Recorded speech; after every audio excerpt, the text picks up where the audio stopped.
As you can see, go po kita ning live audience present who will be joining us in today's proceedings consultation, Chairman. So I'd like to thank them for being with us. Diverse, sabi ko nga ni, ang profile ta and demographics. All of them represent various sectors of the community. Mga Bicolano po.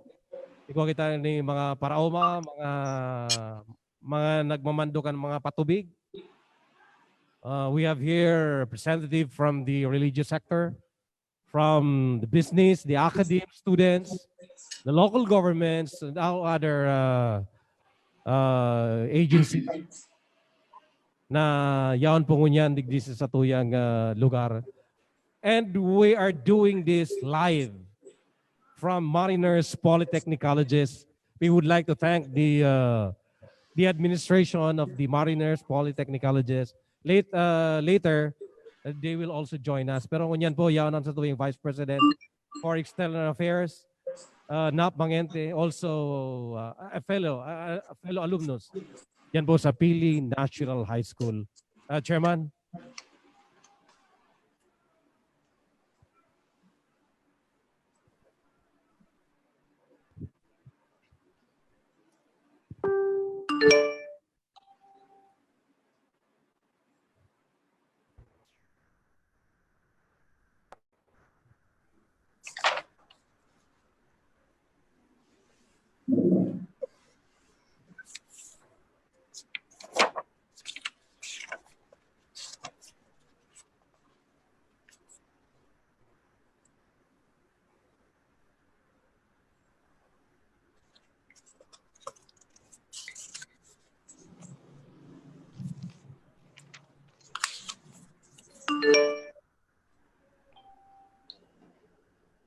Wala pa.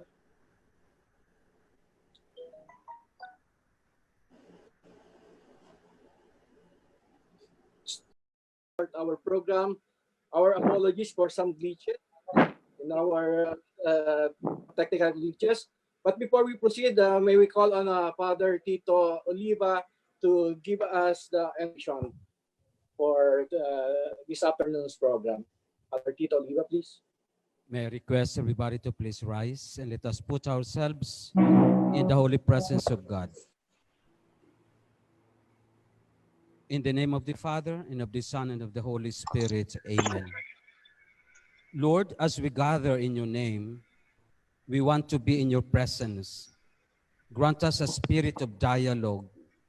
Illumine our minds with the light of truth. Strengthen our paternal spirit, that we may always seek into your will. Through Jesus Christ, our Lord. Amen. Amen. The Father, the Son, the Holy Spirit. Amen. Thank you, Father Tito. Before we proceed to the program, allow me to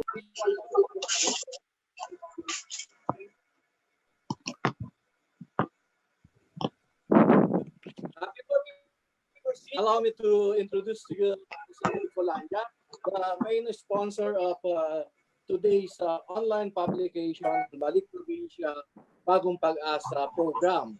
Kusog Bikolandia is an accredited regional political party of Bicolanos whose roots come from the provinces of Masbate, Catanduanes, Camarines Sur, Albay, Sorsogon, and other places where Bicolano communities flourish. So this is basically the membership base of Kusog Bikolandia.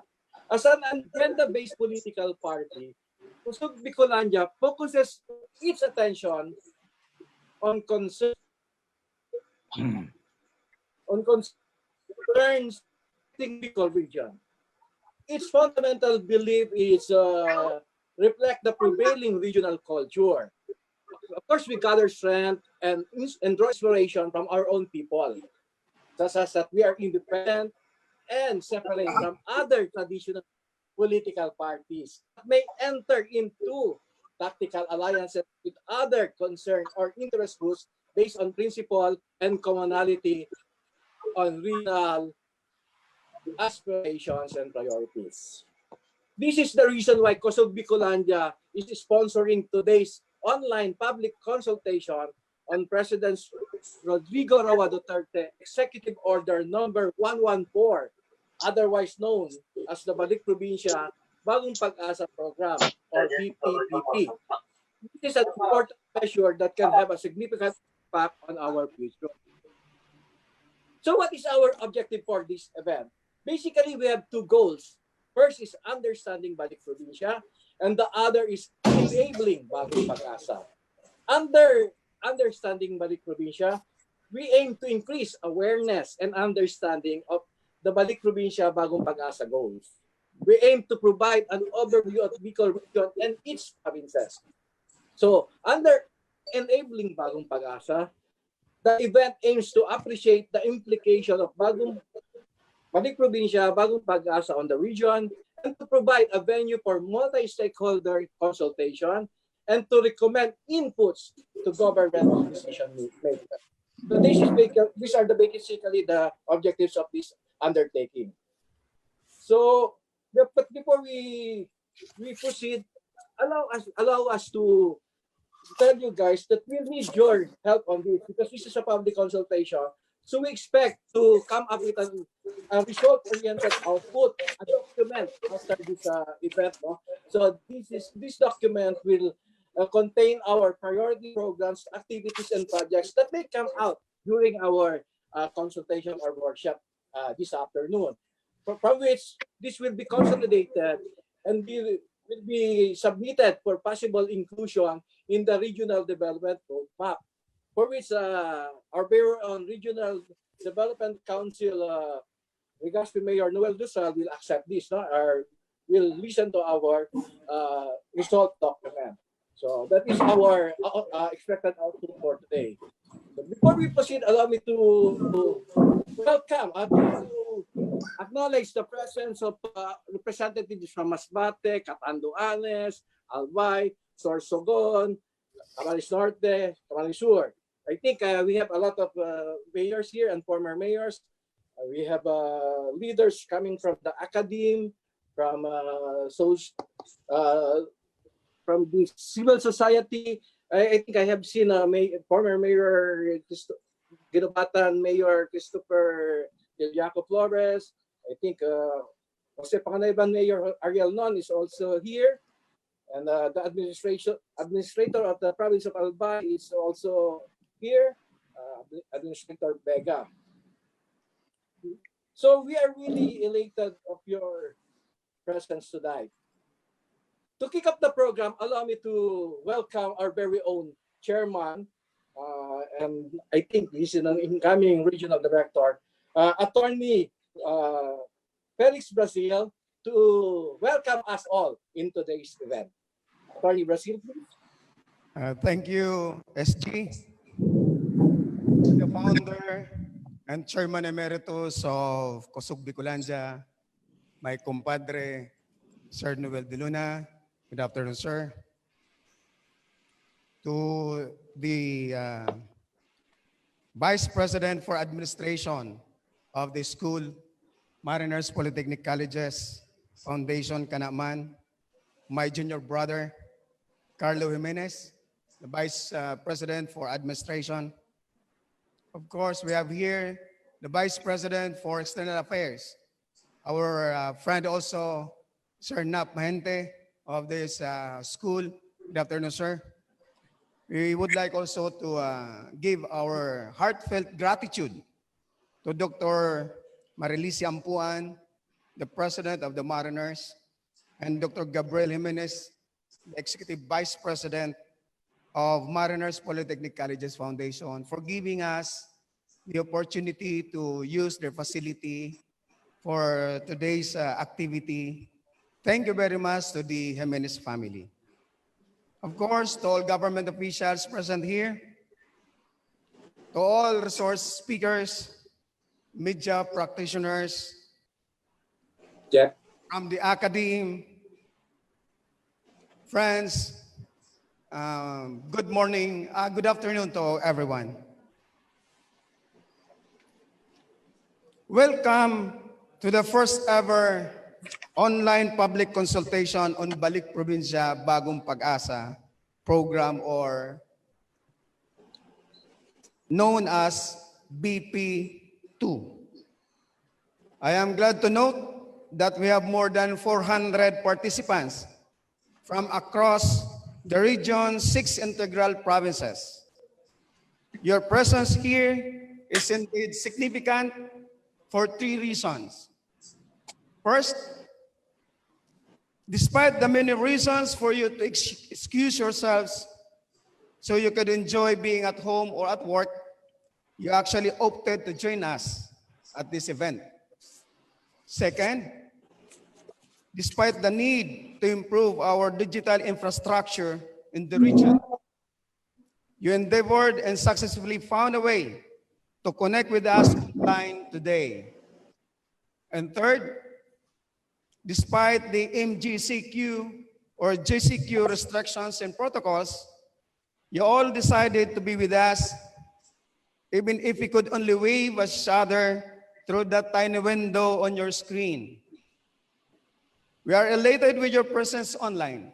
And of course, those who are present in this hall, it means so much to us and for all our beloved Bicolandians.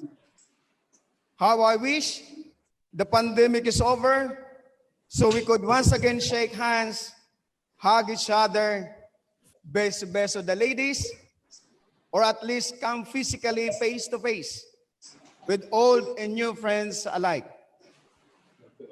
But the present crisis is nothing that we cannot overcome. In the midst of adversities, we must start doing what's necessary, then do what's possible. And soon enough, we could be doing the impossible. Today, we are gathered here because of Executive Order 114, an important yet seemingly ambitious goal of achieving a balanced regional development that would in turn afford every Filipino a comfortable, secured, and stable living. Of course, who doesn't want to hear the good news? You see, the COVID-19 crisis brought to light the fact that the Philippine socioeconomic topography is characteristically lopsided because of incongruous development that favors traditional growth centers. This executive fiat or Executive Order 114 intends to lift the development lag of the majority part of the country, majority referred to as the countryside, and challenges us to raise the regions to a level of growth, perhaps to rival, not at par with the mega metropolis like Metro Manila, Metro Cebu, or Metro Davao. With all sincerity, we say amen to this vision. We say amen to the initiative, and we could not agree more. However, we cannot be mere bystanders. We ought to proactively support this concrete move of the administration to make the change happen. Let us stay at the forefront of the transformative process. Today, we will be adequately informed so we could learn, take a position, and be heard. We want to be proactively participants in crafting the blueprint of our economic development. We want to ensure that people are placed right at the very center of the agenda. We want to push progress aggressively because we want to partake from the gains soonest. But we want the kind of development progress that leaves no one behind. That is what we intend to accomplish today. As informed citizens, we can move in one direction as one. We are glad to have all you here with us to do this important task. Thank you again. Welcome, everyone.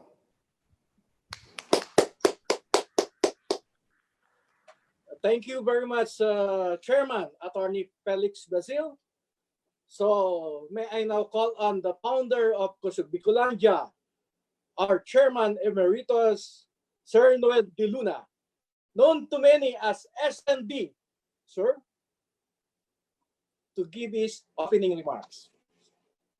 Sir Noel De Luna. Thank you very much. Diyos maray na hapon po sa inyo ka, boss. I would like to acknowledge the presence of our guests this afternoon. Actualmente po, online kita, but I have invited people around.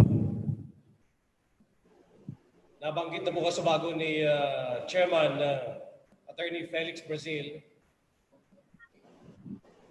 Presente po sa kunya ng sa tuyang mga opisyales di gobyerno kang Bicol. We have here Vice Mayor Agapito Gualada of Pag-asa, sir. Thank you very much. Or Vice Mayor Jimenez Imperial of Pamplona is also here. Or Vice Mayor Manny. And then the President of the National Confederation of Educators Association, Silver. And then the President President of Peacecast. Tapos po, ng mga presente ko niyan, mga miyembros kay media. Hello. Those also represent various sectors. Nandiyan na ba si Juan? Nandiyan na si Community. Yusek Malaya? Si RD Tolentino. Nandiyan na? Dapat i-off muna.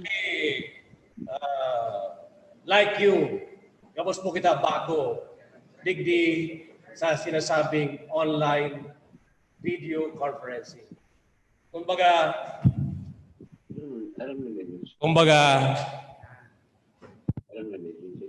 dahil bago, igwapang inapod ng mga birth pains. So, these are one of those pains na kaipuanta po na mamatian sa mga kanyan. Alagad, gusto ko pong magpasalamat for all of you na yaon po presente, as in, ang mga nagrehistro sa maniba-ibang parte kan Pilipinas, mga miyembros kang media, as in itong minarepresentar kan maniba-ibang sektor kan sa tuyang komunidad, negosyo, mga estudyante, the academe, the working class, all of you, thank you very much for joining us here. A few days ago, a colleague and fellow journalist, Melo Acuña, sent me an email expressing his mixed thoughts on the Balik Probinsya Bagong Pag-asa program. He recalled, and I quote, "The call for people to trek back to their provincial roots has long been made in the past. But the diaspora has not only continued, but veered beyond the Philippines starting in the 1970s. He noted that attempts by previous administrations to lure people back to their provinces ended in failure because they failed to bring the government to the people. He went on to say that this Balik Probinsya program will be a good soundbite, but will most likely remain a pipe dream. Hindi ko lang magkasaning nito, pe. Ikahanap ko ako. We are not. Melo, I know you're here. My friend, I am sorry. I have to disagree. Ambitions, or ambitious to say the least, this is no longer a dream. The fact that we are all here, all of you, thank you, about to engage in this forum is not a dream. There is already this Executive Order 114 institutionalizing the Balik Probinsya Bagong Pag-asa program as a pillar of balanced regional development. This is a mandate from our good President, Rodrigo Duterte, for regions and provinces to take action and measures, innovate and regain our people, improve our livelihoods, industries, and our economy where it will benefit us most, our beloved Bicolandia. Kita po na mga Bicolano. With this sense of urgency and commitment, the members of Kusog Bikolandia and I are embarking on this challenge with you, my fellow Bicolanos. And so today, I'm thankful for your presence. We're here to consult with and open wider discussions on the broad implications and intricacies this program will bring. I'm honored to have in attendance leaderships that can greatly impact the success of this program, and citizens whose lives and families will directly benefit from its success. There is no better time to act but now, where previous administrations failed in their attempts to decentralize the national capital region. We will prevail because we have all the ball in our court.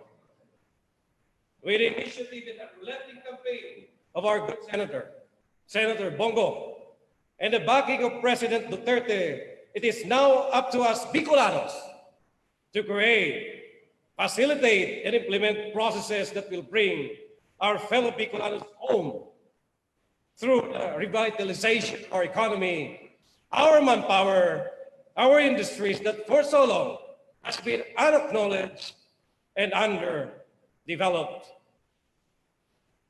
The coronavirus spread, despite the tragedy it has brought to us, brought out a silver lining. It amplified the stark reality of the effect of overpopulation and the excessive consumerism in the metropolis or in the national capital region, which all have been steadily sweeping under our rods. Promises of better wages, opportunities, benefits, overall general quality of life, yet the disparity in the living conditions among the rich and the not so fortunate are all too glaring to ignore. Kadakul-dakul po mga bentahe, mga disbentahe. Ang saro po sa mga bentahe na pwedeng darahon sa tuya, kaining sa tuyang programang ini yun, mga estudyante na ma-participar sa online education program kan sa tuyang gobyerno ang Departamento de Edukasyon. Anong benepisyo? Benepisyo nan sa tuyang mga aki maatindiran kan mga magurang. Nakadaklan po sa tuyang mga aki, uto kung sa insay na lupalop na problema sa tuyang mga kamagurangan. So this is one of the advantage that this program will bring sa gabos po. Not only me, not you, all of us. Kita po mga Bicolano.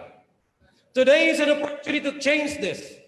We can also do this, offer competitive wages, more employment opportunities, equal benefits, better quality of life, and win families intact. Day bali nga yan. Daying kwarta.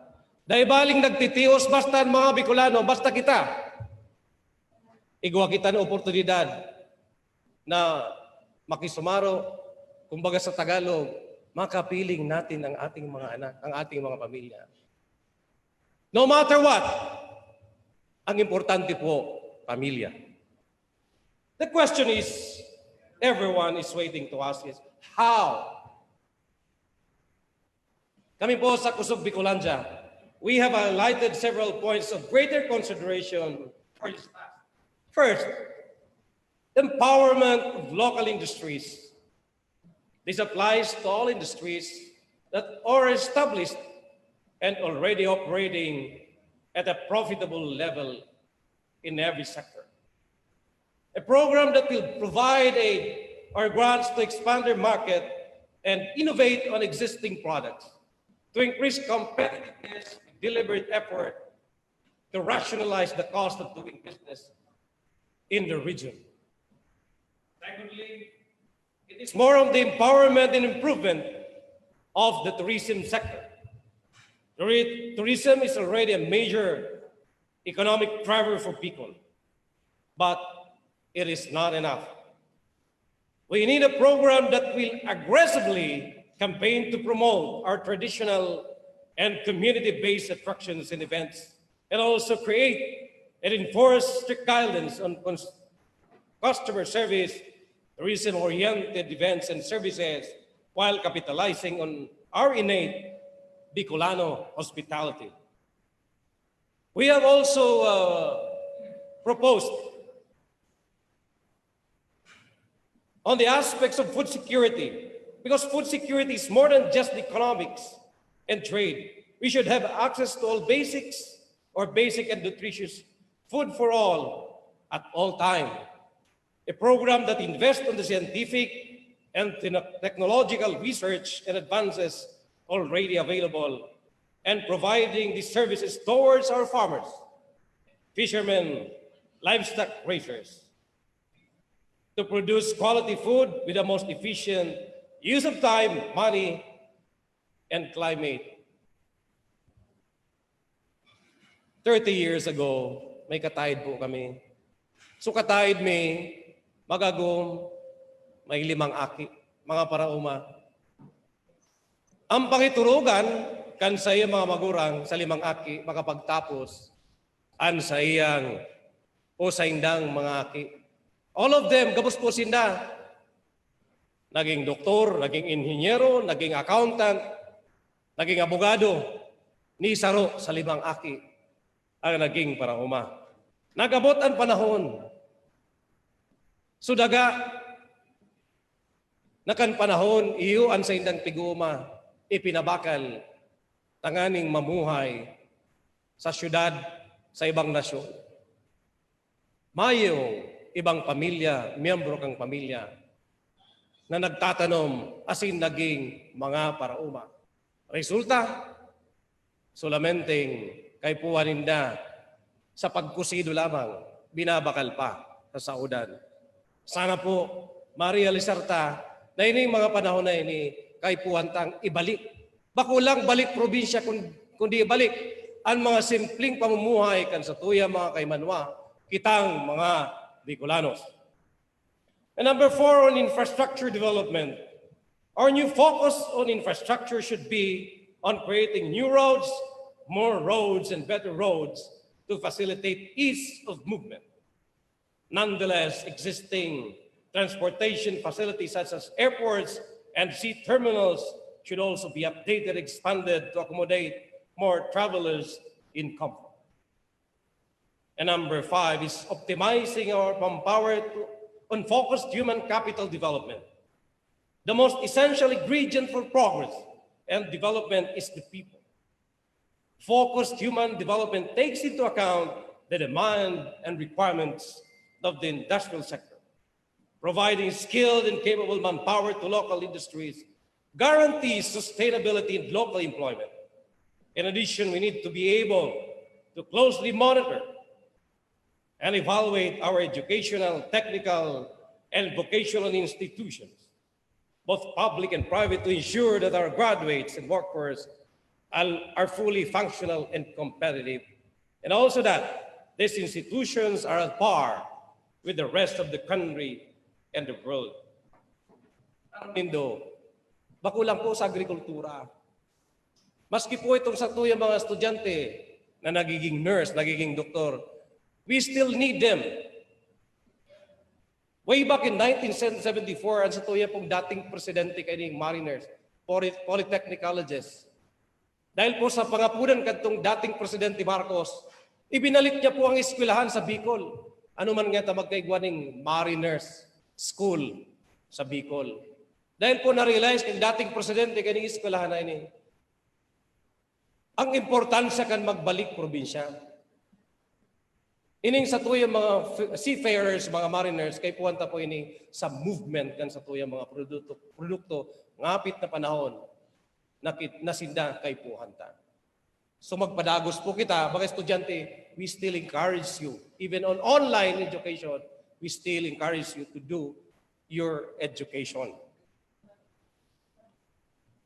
Last on our greater considerations list is the need to regain our foothold on our energy resources.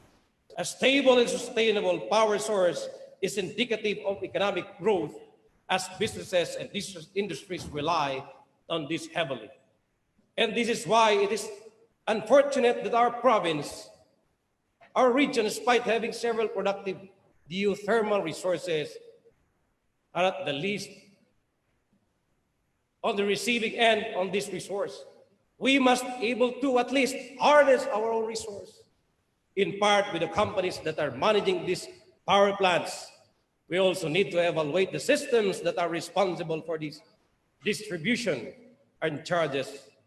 Unstable services and high cost of power is a certain deterrent to the overall progress and investability of the Bicol region. There are so many more considerations that must go in hand in hand with those I highlighted today. Certain laws have to be amended and new laws have to be created to protect and ensure the sustainability of this program. After several internal consultations and analysis, we come to the conclusion that the answer lies in strengthening the basic component of any economic growth, supply and demand. The saying, if you build it, they will come, holds so much truth in this situation. The more opportunities we create right here, the more people will come and home and stay, and the lesser reasons there are to live. This task is without doubt long and daunting, painstaking and arduous if we are here to get it right. And we should. We cannot take this challenge lightly if we demand to see the change and progress. My fellow Bicolanos, this is no longer about politics, nor theirs, nor our presidents, nor our senators. This is a matter of securing our privilege, our future, our right, and our children's. Therefore, let this mandate be a call to solidarity, a call to action, a call for progress. Let our voices be heard in unity. Now, let's begin. Thank you, and good afternoon.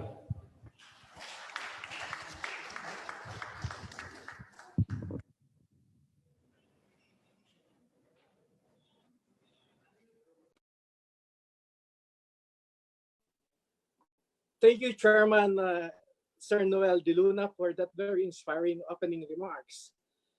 So let us, actually, supposedly we are expecting Senator Christopher Lawrence Bongo today, but unfortunately, I think he will not be able to make it.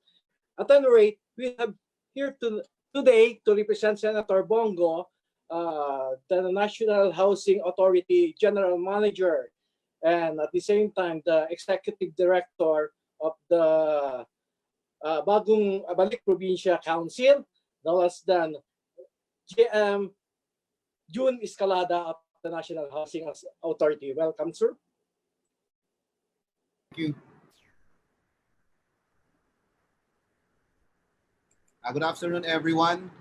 I am June Escalada, the Executive Director of the Balik Probinsya Bagong Pag-asa, and at the same time, the General Manager of NHA. So I have been tasked by our good Senator, Senator Bongo, to read his speech and probably later also share some of our initiatives already as far as Balik Probinsya Bagong Pag-asa. So allow me to read the speech of the good Senator Bongo. Distinguished colleagues, members and officers of the Kusog Bikolandia Party, stakeholders, participants, a pleasant day to you all. From the beginning, I have always envisioned a Philippines that is truly progressive in every corner of our archipelago. As a Provinciano myself, I once thought that only in big cities like Metro Manila could we achieve true economic prosperity because of the countless opportunities they offer. Kitang-kita ko po ang disparity ng ating mga syudad at mga probinsya. Lalo na ngayon, ipinakita ng COVID-19 ang mga suliranin sa ating kasalukuyang sistema. When I became senator, I made it a priority to change this condition that has done nothing but concentrate our country's wealth in select areas. This is why I proposed and pushed for the legislation of Balik Probinsya Bagong Pag-asa program. A long-term measures that will bring Filipinos back to their own home provinces to start their new lives and contribute to the development of our countryside. Alam ko po, nandito kayo para hindi lang pag-usapan kung paano umangkop ang mga stakeholders sa mga programang ito, kundi dahil gusto nyo ring magbabago ang ating bansa. I am very delighted to see that we have very interested and committed individuals from Bicol region who want to explore the opportunities that this program can give to our Filipinos. Tiwala ako sa kakayahan at husay ng mga Bicolano. Inaasahan ko po na ang mga talakayang ito ay magiging simula ng ating pagtutulungan para po sa tagumpay, hindi lang sa Balik Probinsya program, kundi pati na rin sa buong Bicol region. Ladies and gentlemen, I say that this is the perfect time to instill change in our country, especially in rural areas that have been ignored for so long. It is clear that COVID-19 pandemic has revealed to us the importance of our regions to be empowered and capable. Again, I invite everyone here to speak their minds and contribute to the fruitful discussion that will help the government implement this program and address your concerns better. Panahon na po na ating mga probinsyano at probinsyana na ipakita sa ating mga kakayahan. Muli, maraming salamat po. Signed, Senator Christopher Lawrence Bongo, Senator, Republic of the Philippines. Mga kababayan, in behalf of the good senator and in my capacity as the executive director of the Bagong Pag-asa, Balik Probinsya Bagong Pag-asa, and my appointment as GM of NHA, let me share to you some of the latest developments already insofar as our Balik Probinsya Bagong Pag-asa. I prepared few slides, around 3 or 4 slides, and I'd like to bring the discussion on our current developments right now pursuant to our web application, Balik Probinsya Bagong Pag-asa website. Okay, I'd like to share to you the information.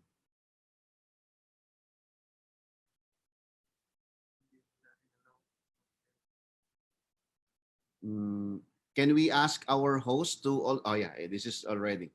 Thank you very much for that.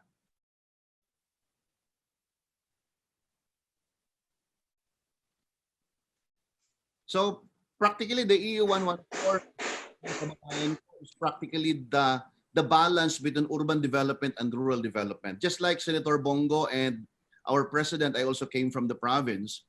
I used to be the city planning officer of Davao City and city administrator, and a lot of my functions before were geared toward the special projects of the president, the former mayor of Davao City.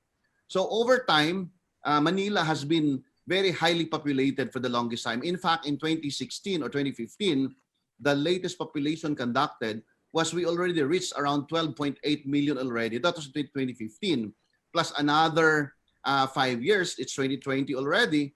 So the balance for development has been so skewed in favor of urban center Manila. And so we left and we have forgotten the rural development. That is why we are striking the balance by issuing the Executive Order 114. And that is practically looking at countryside developments. And that is a very simple presentation with respect to EU 114. All of my sharing this afternoon are all found in the provisions of 114. It was said by Noel early on that there are four major key result areas by which the BP2 is anchored on. That is very practical, which is the empowerment of local industries, because we have already forgotten for so many years that there are local players in the provinces right now that should be very material and very potential in local developments. The option right now after COVID is food security and agricultural productivity. The tourism practically will slowly, gradually will bounce back later on in some other time. The recreation, the hotel and spa and all others will bounce back in due time. And the option available right now, post-COVID, before vaccine is discovered, is practically food security and agricultural productivity. And the third is we give emphasis to social welfare, health, and employment. And finally, in BP2, one of the major areas that we would like to focus on is development of infrastructure. We also see the fact that our national electrification, utilities, and facilities should also be engaged in the Balik Probinsya Bagong Pag-asa. The road opening, the access roads, the bypass roads, and the telecommunications, both the ICT as well as NEA, and the power and other utilities are greatly engaged in the Balik Probinsya. I can speak for some provinces right now that they have already engaged in the BPOs, and yet there is no stable and permanent power supply as well as internet connection. So for us to be able to find option available for the province is for us to support our development of infrastructure. In the Executive Order 114, we have identified our priorities into immediate, mediate, and ways forward. And most of the suggestions, recommendations, I classified them into immediate, mediate, and ways forward. So the only governing document of the immediate interventions are those funded under the current appropriations. Meaning to say, anything of DSWD, NHA, DOLE, TESDA, DNR that have been approved as a result of the GAA in 2020, then we will utilize all our resources, our appropriations to help our people move from the central urban center of Manila to the provinces where they would really decide for good. So these are all the current programs and projects funded under 2020. And the premise that our Senator Bongo is trying to emphasize is that there is no coercion in the application to the program. You have to voluntarily apply and you are informed and willing. So there is no sort of coercion, neither we force anybody to apply. This is something voluntary in nature. And therefore, from today until the end of December of 2020, our agencies providing employment, providing housing and livelihood, as well as the new intervention. Because what really made the previous initiative relatively failed, because there was a transfer of registration from Metro Manila all the way to the provinces. But here, we will have the registration transferred and the major participation of the LGUs to monitor our own projects. For the immediate, these are all programs to date until 2020. programs that will be proposed, intervention that will be recommended, and funding is required in 2020, in 2021, I mean, until 2022. So agencies, we will have to advise them to creatively recommend already what are their recommendations and proposals to support the BP2. And here is also the identification of economic zones and employment opportunities. Again, we are saying it has to be informed, voluntary, and willing. And on the other hand, for government services, we also added institutional facilities of education, health, as well as peace and security. Because later, you will see the dashboard of our Balik Probinsya Bagong Pag-asa that most of the provinces, the top 5 provinces, are all coming from Visayas. And that is simply attributed to what happened during the Yolanda, in the Yolanda Corridor from Iwan Samar all the way to.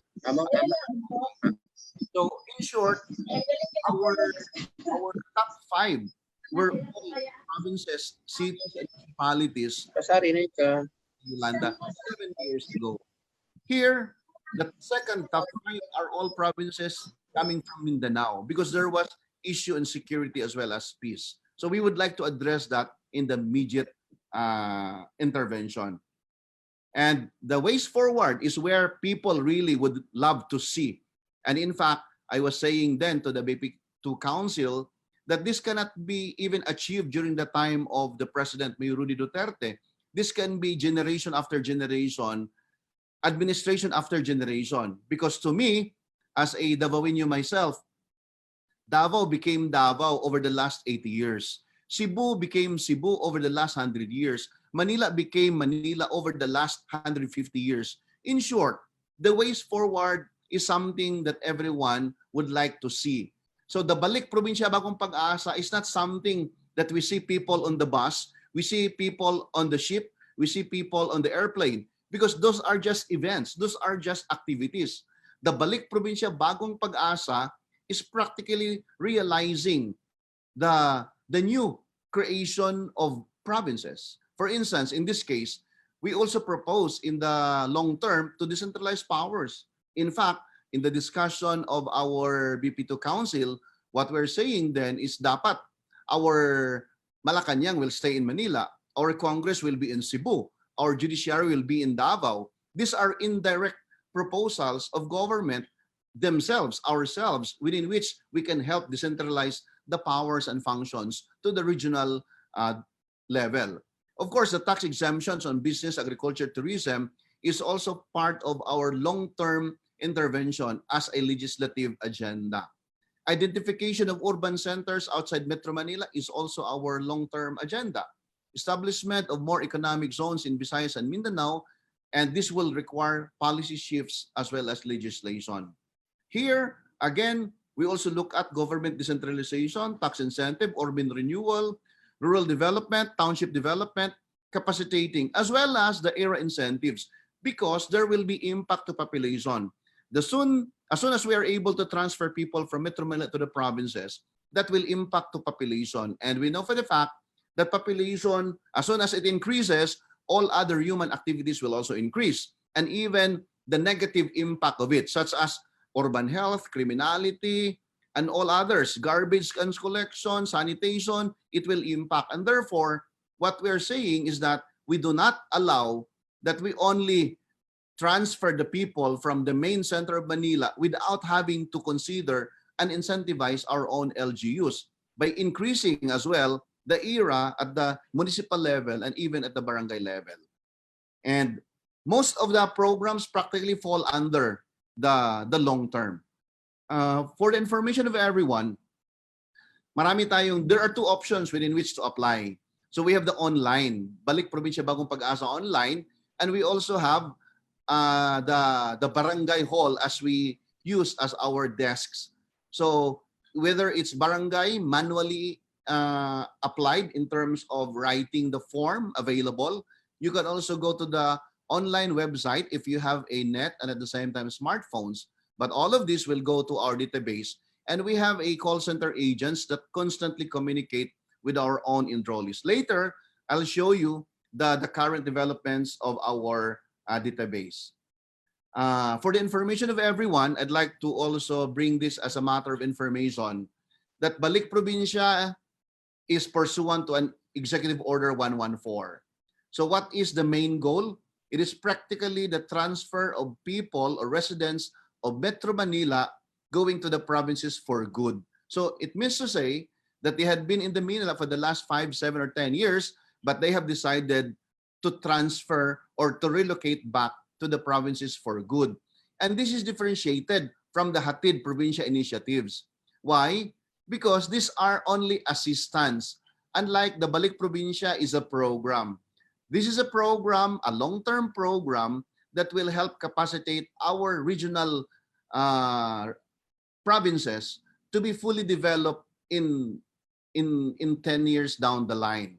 Our Hatid Probinsya initiatives are just pure assistance because the word stranded, OFW, the word stranded students, the word stranded tourists only connote one thing. It connotes that there is no available transportation because of COVID, because of GCQ, MGCQ, and all other quarantine guidelines therein.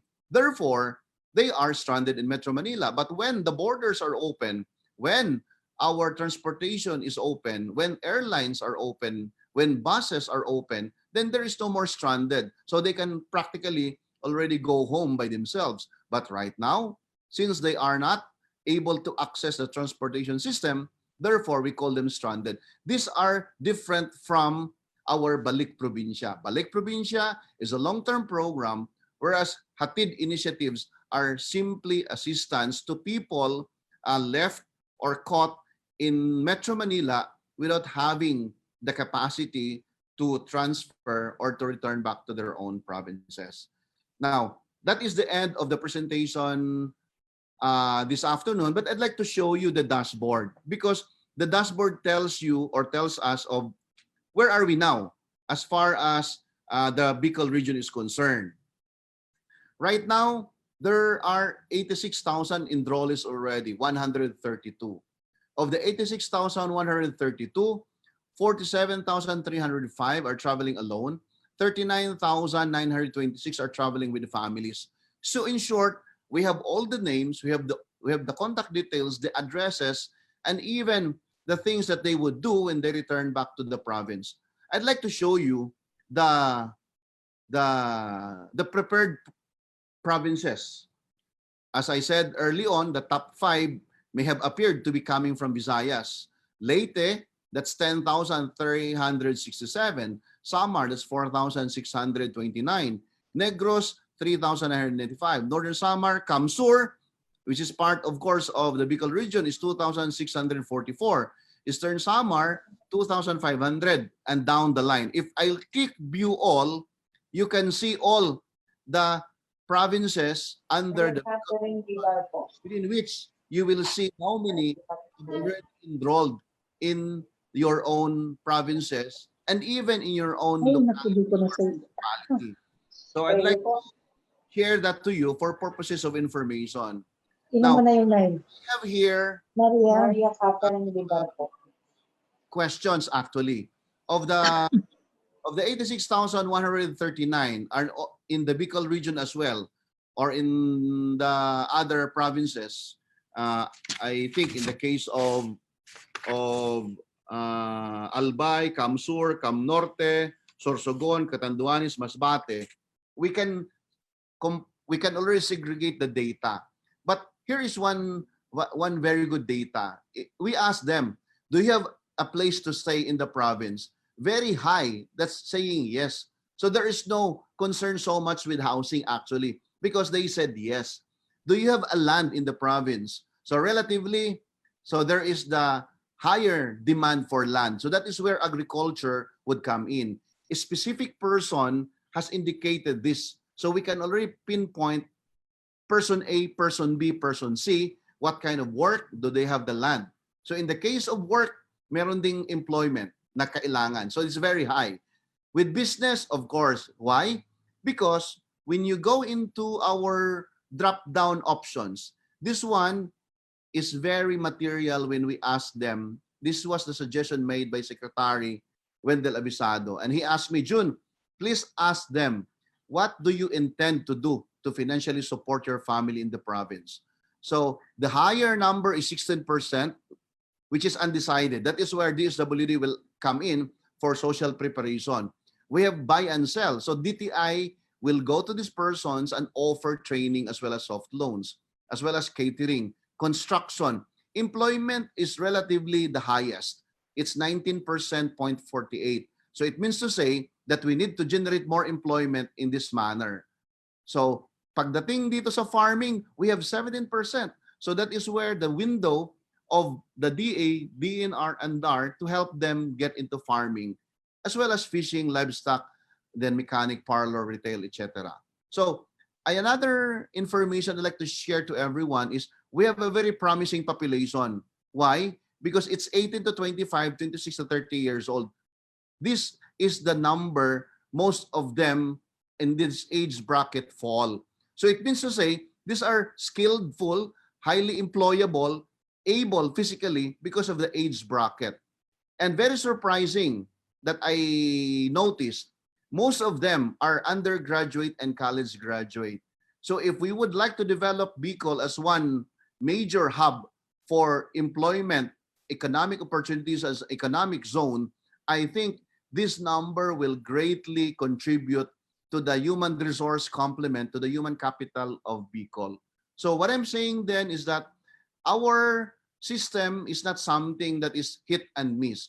This is very scientific and very systematic, by which all enrollees, we have the names, we have the contact details, and what do they intend to do when they get to the province. So on that note, I'd like to end my sharing, and hopefully I have enlightened much of our questions, perhaps, on the matter of Balik Probinsya Bagong Pag-asa project implementation. So that would be all for now.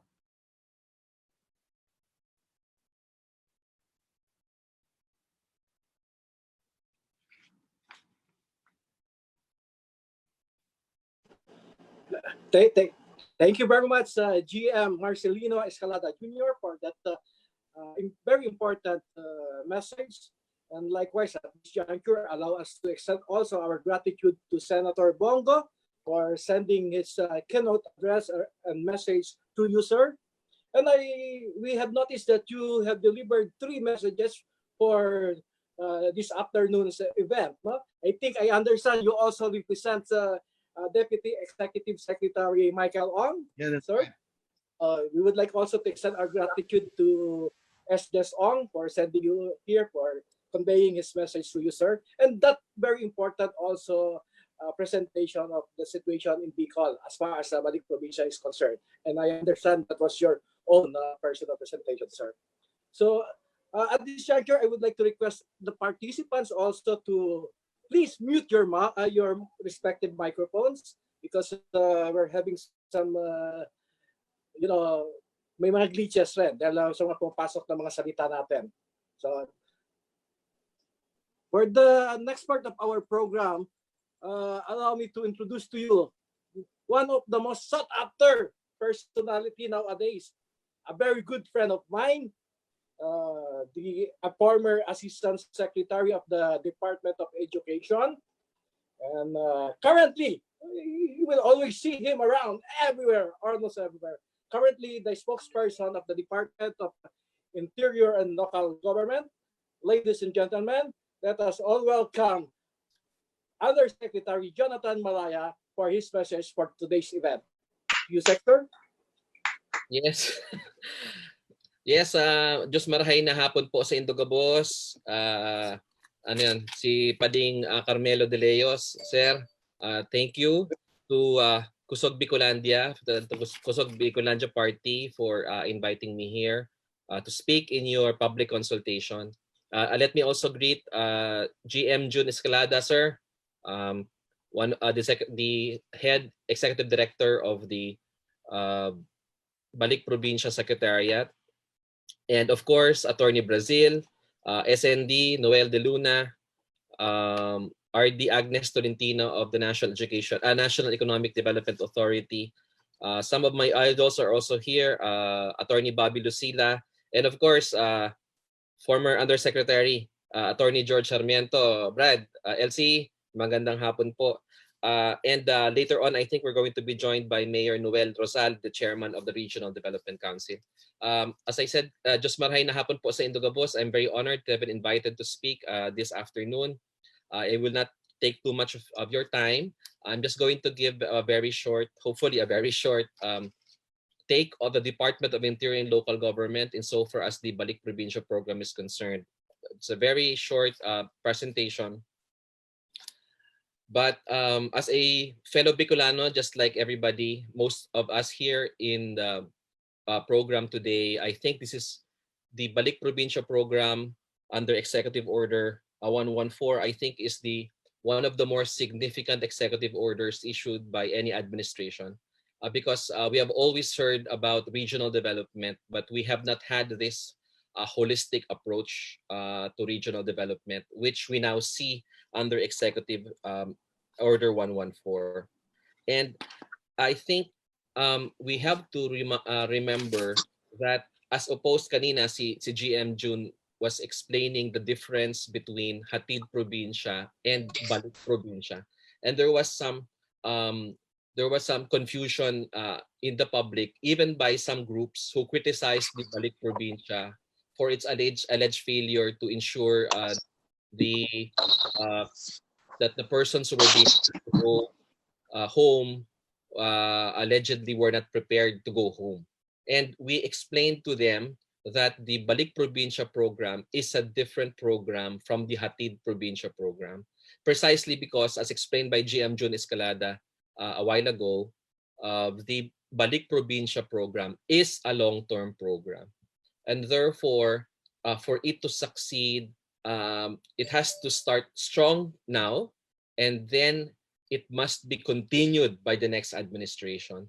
And the work of Kusog Bikolandia in ensuring public consultation, in getting all the sectors behind this program, I think gives everybody a personal take on the program, which will ensure its continued success beyond this administration. So we in the Department of Interior and Local Government have always considered the regional development as the most important aspect of our task. The DILG is two sectors, the local government sector and the interior sector. And for the local government sector, assisting, guiding, and supporting our local governments has always been the role of the DILG, because we want our local governments to succeed. And if they succeed, they contribute to national development. They contribute to regional development. The long-term problem of our country has always been the unequal regional development. We see that the gross domestic product of our country, more than half, is produced by the National Capital Region and its surrounding regions, which is Regions 4A and Regions 3. So this unequal economic development has forced many of our countrymen from the provinces, including those from Region 5, to go to Metro Manila. And it is this phenomenon which we wish to address by the Balik Probinsya program. Long term, I think the Balik Probinsya program can be assisted in its desire to decentralize government if we also consider the obstacles to regional development found in our Constitution. And I hope that the Kusog Bikolandia will again invite me in its future events so that I can also share to you the constitutional reform program of the government as it coincides with the Balik Probinsya program. Because the battle cry of the campaign for constitutional reform is the same. It's equal opportunities for growth, regional development, and greater foreign investment in the country so that there will be greater regional development. Which now brings me to my slides. Right now, the implementing rules and regulations of EO 114 is being finalized by the council, by the Balik Probinsya Council, chaired by the President and Executive Secretary Medjal Dea. And we have been giving comments and inputs to the implementing guidelines, particularly on the roles and responsibilities of the DILG in assisting national government agencies in coordinating with the local government units. Because we all know that the program will not succeed if the LGUs do not give it their full support. Why? Because Balik Probinsya, the success of Balik Probinsya is dependent on Angat Probinsya. When we say Bagong Pag-asa, then that means greater regional development, which means Angat Probinsya. Kung hindi po natin papaangatin ang mga probinsya and do not provide the employment, the livelihood opportunities for those returning to the provinces, then the program will not be a success. So for this program to succeed, we must also uplift the region. We must uplift the local government units. And it is the role of the DILG to ensure that the local government units are aligned with this program. Also, we help develop and implement initiatives to address policy, governance, and operational gaps in the implementation of the program at the local level. As they say, the proof of the pudding is in the eating. So the success will depend also on how good and how successful we are in implementing the program at the local level. Ensure the transparency and accountability of the local government units in program implementation. And it will be the role of the DILG to monitor the progress of LGUs in program implementation. Next slide. Okay, may I? Yes. Okay, so on the part of the local government units, the role of the local government yet, of course, is they will receive the people returning back. Okay, so as we saw in the slide of GM June Escalada, recently it's Camarines Sur, okay, who has the most number of people from Metro Manila who want to go back and bring their families with them. The local government units must be prepared to provide assistance to these people who are returning. Number two, there must be improvement in the processes and governance processes and systems to attract investments and businesses, which is critical to the sustainability of the program. Binanggit ko po kanina yung na kailangan magkaroon ng angat probinsya. And that is critical. And local governments units are critical because only the LGUs have the capacity to create the atmosphere for investment, the atmosphere for growth and development by streamlining their processes, by reducing red tape, by implementing the Anti-Red Tape Act, by digitizing their operations. Okay, if I was a foreign investor or a local investor, I want to go and invest in Camarines Sur, LGUs must be welcoming, and LGUs must implement programs that will entice investors to come to the Bicol region, so that there will be capital to support regional development. Thirdly, local government units must actively engage the private sector to offer employment and livelihood opportunities to their constituents. It has always been the phenomenon in most LGUs that the greatest employer is always government. But if we want the program to succeed, if you want Balik Probinsya to succeed, and if we want the people from Metro Manila, the Bicolanos who want to go home, there must be employment opportunities not only in government but in the private sector. So that is what the local government units can do. They must entice local investment so that there will be not only government employment opportunities, but also opportunities coming from the private sector. And finally, it is only the LGUs who can monitor the progress and status of the beneficiaries. Okay, so they should not only provide them immediate assistance, but hopefully provide them with medium-term assistance as well. Next slide.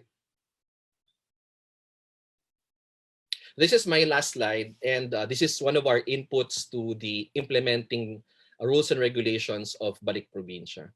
And we want, and as an input, our proposal is that the local development councils from the regional level down to the municipal level must take an active role in ensuring the success of the program. How? The local development council can oversee the implementation of the program within their respective areas of jurisdiction. They can check if the DSWD is providing necessary assistance for these people, or the Department of Agriculture is providing necessary assistance, or the local government units are doing their part in creating that atmosphere for investment. Number two, the local government councils can also ensure convergence of local efforts undertaken by national, regional, the private sector, and other key partners in the locality.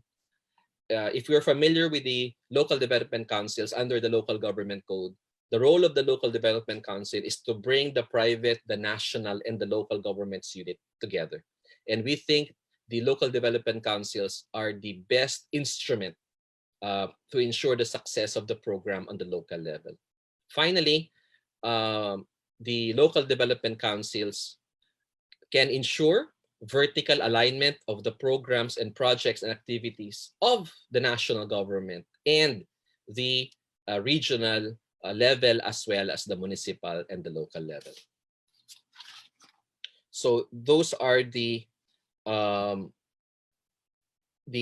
areas, I think, that the DILG can contribute to the success of the program, from the level of the national DILG down to the level of the local development councils, as well as the local government units. Let me also speak very briefly about the other sector of DILG, which is the interior sector. And it is our commitment under the National Task Force LCAC, or the National Task Force to End the Local Communist Armed Conflict, to do all that we can to ensure that the Communist Party of the Philippines, New People's Army, NDF, is decimated during this time of the Duterte administration. Because if we want the Balik Probinsya program to succeed, there must be peace and order. And if we have armed rebels present in many parts of Camarines Sur, like Balatan, Bato, Isarog, and some parts of Albay, Sorsogon, Masbate, and some parts of Camarines Norte, we cannot ensure the success of the Balik Probinsya program if there is no peace and order. So I think this is another aspect of the program that we must also consider.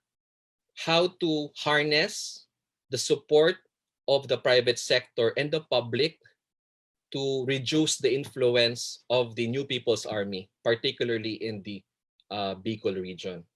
Many of the contractors still pay revolutionary taxes to the New People's Army.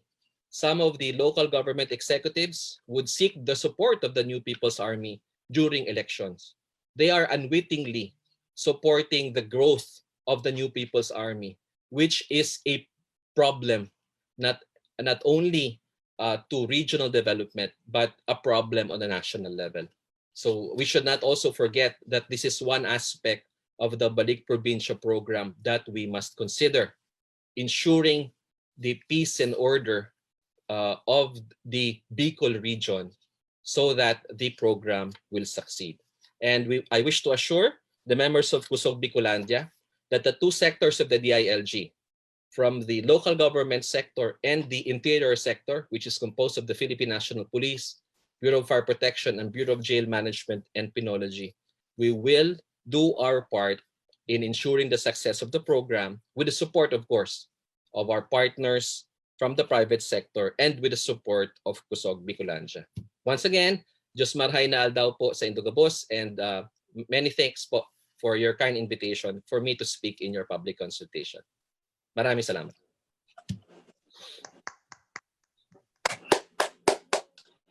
Thank you, Yusek Malaya, the ILG spokesperson and undersecretary, for all those inputs and message of solidarity with us. Before we proceed to the workshop, we need to be informed about the state of the entire Bicolandia. So let us hear it from the hardworking, ever reliable National Economic Development Authority Region 5 Regional Director, Agnes Tolentino. Ma'am? Good afternoon. Maray na hapon po sa Gabos na yaon digding niyan sa nag-attend kang public consultation, and also our colleagues who are attending through the Zoom platform.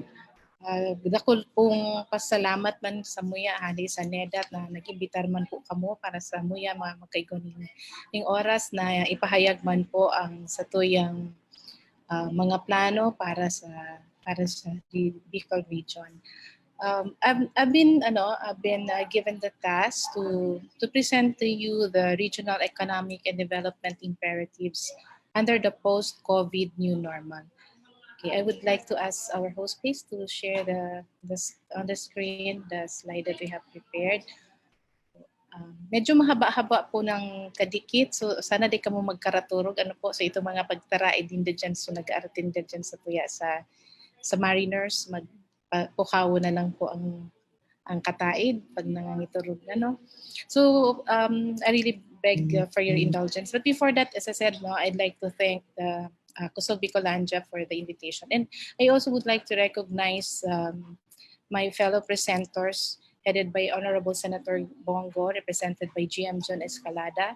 And of course, to Yusek Malaya. Sir, thank you for being with us. And to later on, we will be joined by Chairperson Mayor Noel Rosal. And I've also seen some of my colleagues from SUC board. So I've seen Attorney Lucila and also Attorney George Sarmiento joining us, and all the other public servants who are here this afternoon.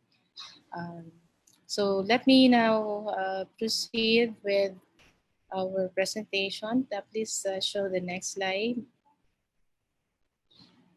Sir, please, next slide. So I will be proceeding by first giving some technical definitions on the post-COVID new normal. And I will also share with you the banner programs and policies, both at where this was all crafted at the national level, but we are also adapting that here in the Bicol region. Then we'll also share with you the initial impact of COVID-19 on the Bicol economy. This is still a work in progress, but initially I could give you some of the analysis that we've had on that. And we'll also present to you the Bicol Regional Recovery Program, so you will brief lang po to that. Okay. Can you please present the third slide? Okay, third slide please. Sige, proceed na lang po. Okay. Sige. So, whenever we're talking about new normal, there are so many things that comes into mind. But basically, there are certain factors that we just have to think of. No? Yung unang-una po dito, pag nagsabi tayo ng new normal, we'd like to think that we become more resilient and better prepared for emergencies or pandemics such as the COVID-19 pandemic that we have right now. So this would put in factors like social and physical distancing. Kaya kayo ngayon, nakaupo kayo na masyadong malayo dyan sa katabi nyo. And frequent hand washing, strict hygiene and sanitation protocols, these are all part of new normal. And there could also be sporadic lockdowns that can be done with yung barangay, isang buong munisipyo, and whenever there are occurrences or some of reported incidences of the pandemic, then there would also be, in our mind, we know that there's always this looming COVID-19 threat will be foremost in the minds of individuals. So the succeeding slides, now next slide please, will again I'd like to discuss some of the details of this one. So these are characterized in terms of legal, political, economic, social, and technology, and also infrastructure. Okay. So there would be the increased attention towards managing multidimensional risks arising from public health emergencies like COVID-19. So the risks are expected to increase in the coming months. Hindi pa po tayo makakaigi dito. So when the country becomes most vulnerable to natural hazards such as typhoons, kagaya ngayon, may bagyo na naman, flooding and drought, among others. So laws such as the Bayanihan to Heal as One Act and the Executive Order institutionalizing the Balik Probinsya, Bagong Pag-asa program, and other relevant policies, rules, and regulations are necessary to carry out and strengthen institutional mechanisms and functions. So as frontliners to the respective jurisdictions, our local government units are taking on a greater role in containing and combating the spread of COVID-19 consistent with directives coming from the Interagency Task Force for the Management of Emerging Infectious Diseases. The LGUs bear the responsibility of delivering public services, including nationally funded programs for health and social safety nets, as well as assist in enforcing the community quarantine directives and in maintaining the uninterrupted flow of essential personnel, goods, and services. So the recent experience shows that the local government units have different types and amounts of resources, institutional capacity and readiness, and leadership capabilities, among others. Some LGUs are more proactive and innovative, and a few are even insisting to be allowed greater leeway in executing their role and responsibilities. So in line with this, there is a need to have targeted interventions and disaggregated data. Lagi po namin naririnig ito, no? Lalo na those who are engaged in planning, that they would really want to have disaggregated data, not just at the provincial or regional level, but even down to our municipal and city level. Having a national and local registry containing information on residents, demographic characteristics, and occupation is a necessity. There will then be increased demand for the acceleration of the Philippine Identification System or PhilSys implementation. Isa po ito sa mga tall order ng ating presidente ng kanya pong ilagay sa pwesto ang aming bagong sekretarya na si Carl Chuva. So yun po ang kanyang isa sa mga pagtutuunan niya ng pansin. For purposes of planning, should a targeted lockdown be imposed on a barangay or municipality, statistics on the socio-economic characteristics of the population in that geographical unit should be made available. Lalo na pong makakatulong ito pag nagagawa tayo ng contact tracing. So there will then be increased demand for a finer breakdown of official data. Okay, next slide please.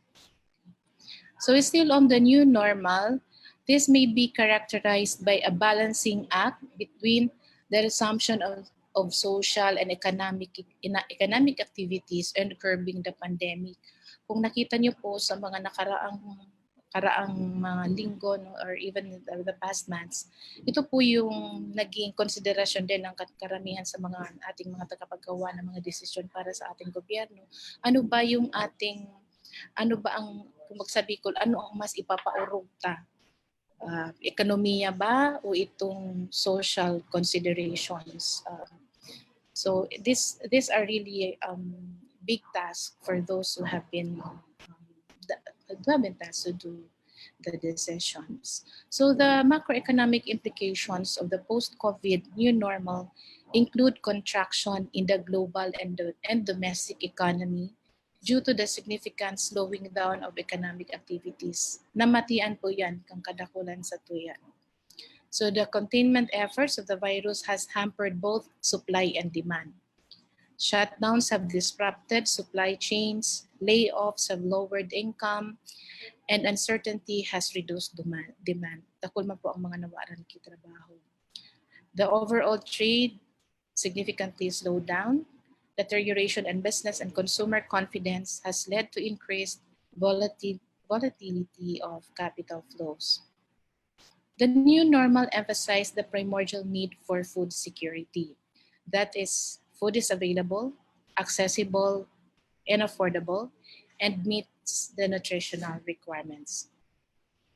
On the production side, there will be an increased demand for modern agricultural machineries and equipment in lieu of manual labor, given the need to limit the movement of people.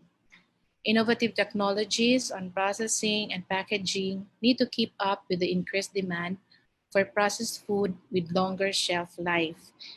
In fact, let me just share with you, no, naging concern mi po ini when I was talking to the regional director of DSWD.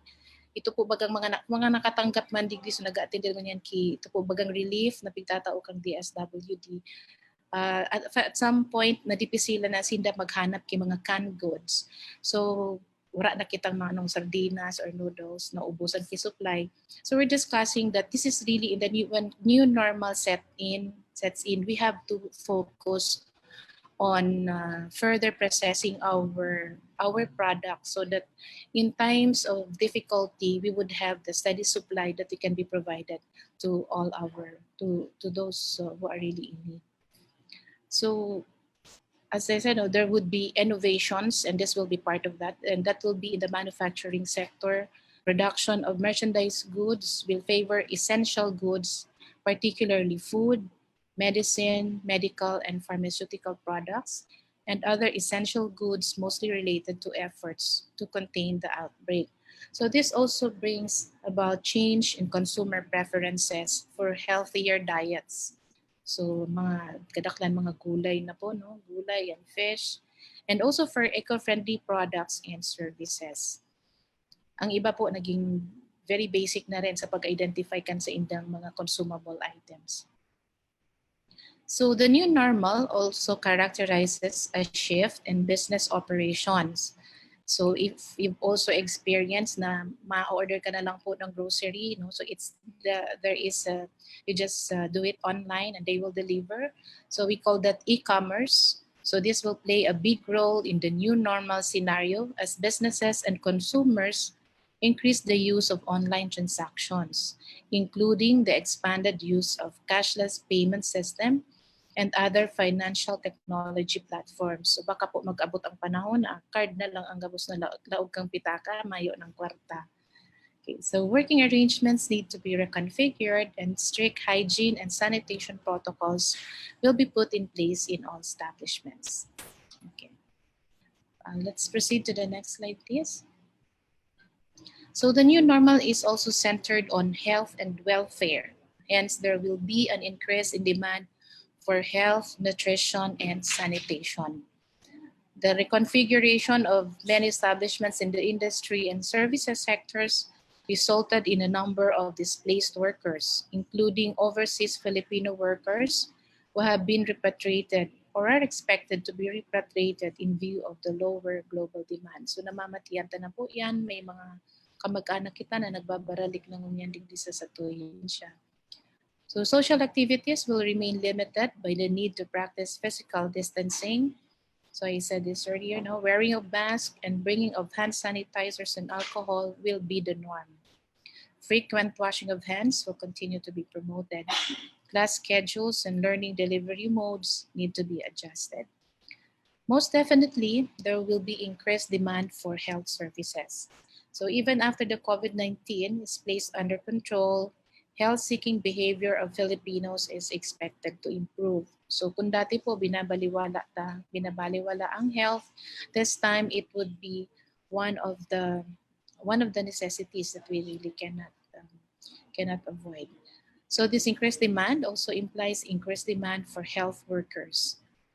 However, global demand for health workers is also expected to increase, especially over the short term. Aram taman sa na po baga, nakadaklan pa, maski ang mga nurses, very much in demand po yan outside of the country. So there will be a big demand for that. For COVID-19 response, the health system's definition covers facilities or capabilities to detect, test, isolate, and treat every case and trace every contact.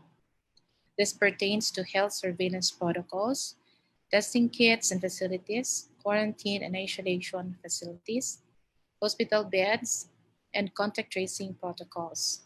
All these require equipment, supplies and materials, and specially trained personnel. So at this point, let me just share that this will be a good opportunity as well, even for our SUCs, to take on the researches towards improving our health systems. Next slide, please. Still on the new normal, so this will be characterized by the shift towards an innovative and technology-driven, and at the same time, a low-carbon economy. So innovation is the thing. There will be increased demand for modern agricultural machineries and innovative technologies on processing and packaging to increase the shelf life of food. With companies, schools, and government agencies implementing work-from-home arrangements, the use of digital technology will increase significantly. In addition, business transactions such as online retail, online banking, online medical consultations, and digital payments will increasingly become a necessity rather than for convenience. So in terms of energy, reliable energy and internet connectivity are prerequisites to support the increasing demand for e-commerce and online activities. So mga nag-iisip po dyan ki mga bagong negosyo, this would be good factors to take into consideration. So even for telecommunication companies and internet service providers may in the short run struggle to keep up with the increased demand in internet usage. Further, continuous, reliable, and clean electricity supply is needed to provide power to the digital infrastructures and computers. So all this need to be supported by a reliable digital infrastructure system with strong cybersecurity protection. In fact, that we just share with you, in yung pong last na meeting ng Regional Development Council, there was a third telco that was supposed to be coming into the Bicol region. Naantala lang po ini kang naglaog ini sa tuwing COVID pandemic. But we will continue to pursue this so that eventually we will have better services when it comes to internet facilities in the region. So in the new normal, the interrelationship among public health, technology, and the environment will be given greater emphasis. The ECQ has decongested roads, which resulted in relatively improved air quality, particularly in cities. However, air quality may deteriorate post-ECQ as social distancing becomes the new normal. So people may opt to use their own vehicles to avoid physical contact, which is inevitable when taking public transport such as jeepneys, buses, and trains. Pero hopefully, sana magdakol ang mga magbibisikleta. Ano po? So there will be increase in volume of infectious waste materials as well. So kadaklan sa mga nag-disposable mask na pong pigagamit, makakadagdag po iyan sa waste materials. And also and these are being generated from the household level in the healthcare facilities due to the rising number of COVID-19 patients. In addition, there will be an increase in volume of solid waste from packaging materials brought about by a surge in delivery of food and other essential supplies. Okay, so that's all for when it comes to discussing with you the new normal. Now let me proceed with the banner programs and policies at the national level. So these are all towards working towards the new normal. So what are those banner programs and policies? There are several focus. No, actually there are 4. The first will be on the health systems improvement. Sabi ko nga ni po Kasobago, talagang importante na kung bako ta ini priority dati, this time under the new normal, health will be a primordial consideration. So in terms of policies and strategies that must be implemented, the priority is health and health-related programs. So this would require a detailed action plan on health facilities, personnel, equipment, and protocols to detect, test, isolate, and treat every case and trace every contact.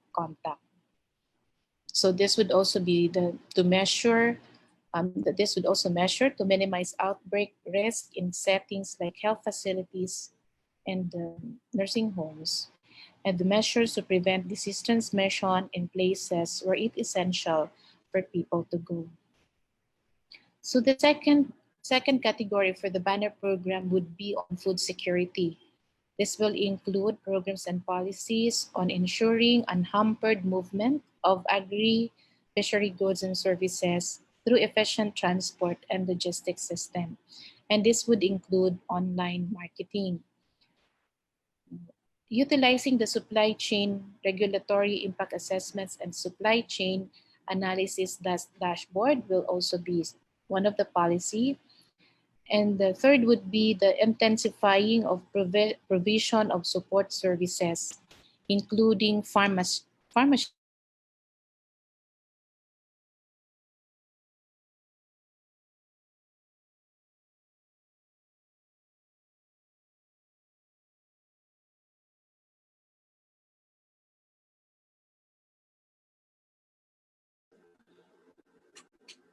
Mama Agnes, nawala po yung audio nyo. Mama Agnes, nawala po yung audio nyo. Ma'am Agnes. Ma'am? Ma'am Agnes? Ma'am Agnes? Pong last, no, there was an effort from the economy cluster, which is being chaired by NEDA, to really link, to link the farmers to the NFA so that they will be able to bring their produce to NFA that supplies the needs of our agencies providing relief services. The third banner program will be on the Build program. So this is still consistent po, no, with the priority of our current administration, President Duterte. Pagpapatuloy pa rin po natin yung Build program, and this will involve the conduct of comprehensive vulnerability and risk assessment of critical infrastructure. National government agencies would have to align expenditure priorities to facilitate the transition and adjustment to the new normal. So infrastructure would be very crucial. So for 2021, the list of build projects can be revisited or prioritized to consider the crucial and shovel-ready projects to provide more space for relevant health-related expenditures. The fourth would be on digital government and digital economy. Telecommuting and digital transactions have likewise become viable options for the public and private sectors. So given the increased demand for online services, the relevant infrastructure and regulatory oversight need to be strengthened, including closer monitoring of cybersecurity plans. Okay, and the last banner program is the Balik Probinsya, Bagong Pag-asa program. So you've heard much about this from our previous presenters. So this program would aim to provide hope for a better future to Filipinos through equity and resources throughout the country that will boost countryside development and drive inclusive and balanced urban and rural development. It is geared towards addressing Metro Manila's congested urban areas by encouraging people, especially informal settlers, to return to their home provinces and assist them in this transition with support and incentives on transportation, family, livelihood, housing, subsistence, and education, among others. So really for us to be very successful with this program, it should be a whole of nation approach. Now we have to provide everything here so that we will be able to establish a successful implementation of the program. So all these programs, as I mentioned earlier, are geared towards improving workforce agility, ensuring business resiliency, and having a healthy population. On the next slide, I will be sharing with you the impact of COVID-19 on the Bicol economy. So as I said earlier, this is still raw, still a work in progress, but nonetheless, you might find this already useful at this point. This actually took off from an assessment which has been done by NEDA Region 5 on the impact of COVID-19, specifically under the extended community quarantine.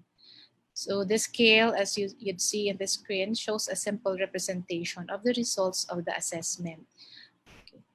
Generally, there is an adverse impact on the economy, such as income losses and effects on employment and investments. The government tries to balance the negative impact on the people and the economy by implementing programs to alleviate the economic situation. So ano pa po ba itong mga ginawa ng ating pamahalaan? Halimbawa dito yung wage subsidies, financial assistance, yung SAP or Social Amelioration Program ng DSWD. So the government also formulated policies that will gradually stimulate the economy by allowing some sectors to operate during the modified enhanced community quarantine or general community quarantine. Medyo nag-ease out na po tayo. So ngayon meron na tayong mga businesses na nag-start na po ng operation. But I'd like to put emphasis on the scope and limitations of the data on this, on an economic losses. No, hindi po namin na-capture lahat. Dito sa economic losses, we still have to have some more data and information on the transportation sector and even also from tourism. So the computation was based on the NEDA Rapid Assessment Survey, 2017 Annual Survey of Philippine and Business Industry, and the Annual Tourist Arrival, and the 2017 Daily Tourist Expenditure. So some are really based on estimates. Next slide, please. So what do you actually see in this graph? No, the slide shows the details or the amount of income losses and government subsidies. The income losses in agriculture and fisheries sector are insignificant with the provided subsidies. Ibig sabihin po, mas marami po yung subsidiya kaysa doon po sa naranasang income losses. So ito po yung maganda namang nangyari doon sa sector na ito. So if you'll compare the losses and direct subsidies given, the agriculture and fisheries sector will experience minimal effect as reported in the previous economic implementation.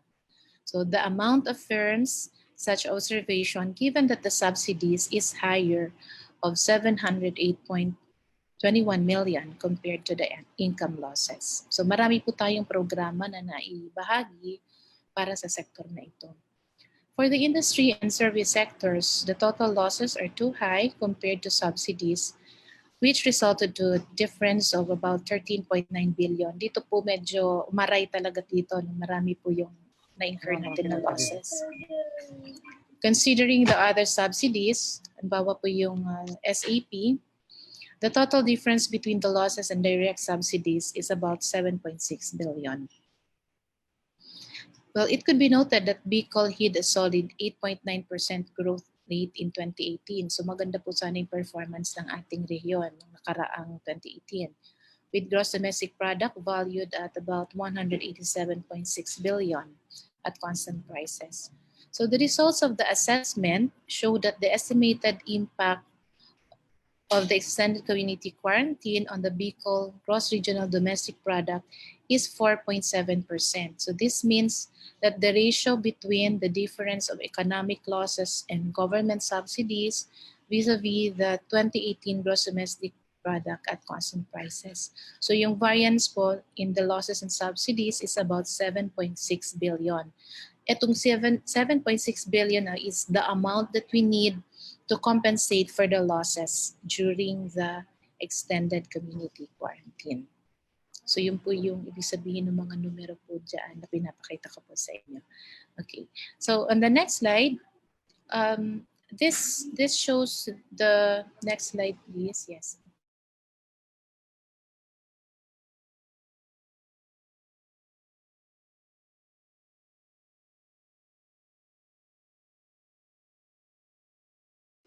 Ma'am, audio mo please, nawawala po ma'am. Baka naiipit yung... Yan. Okay, thank you.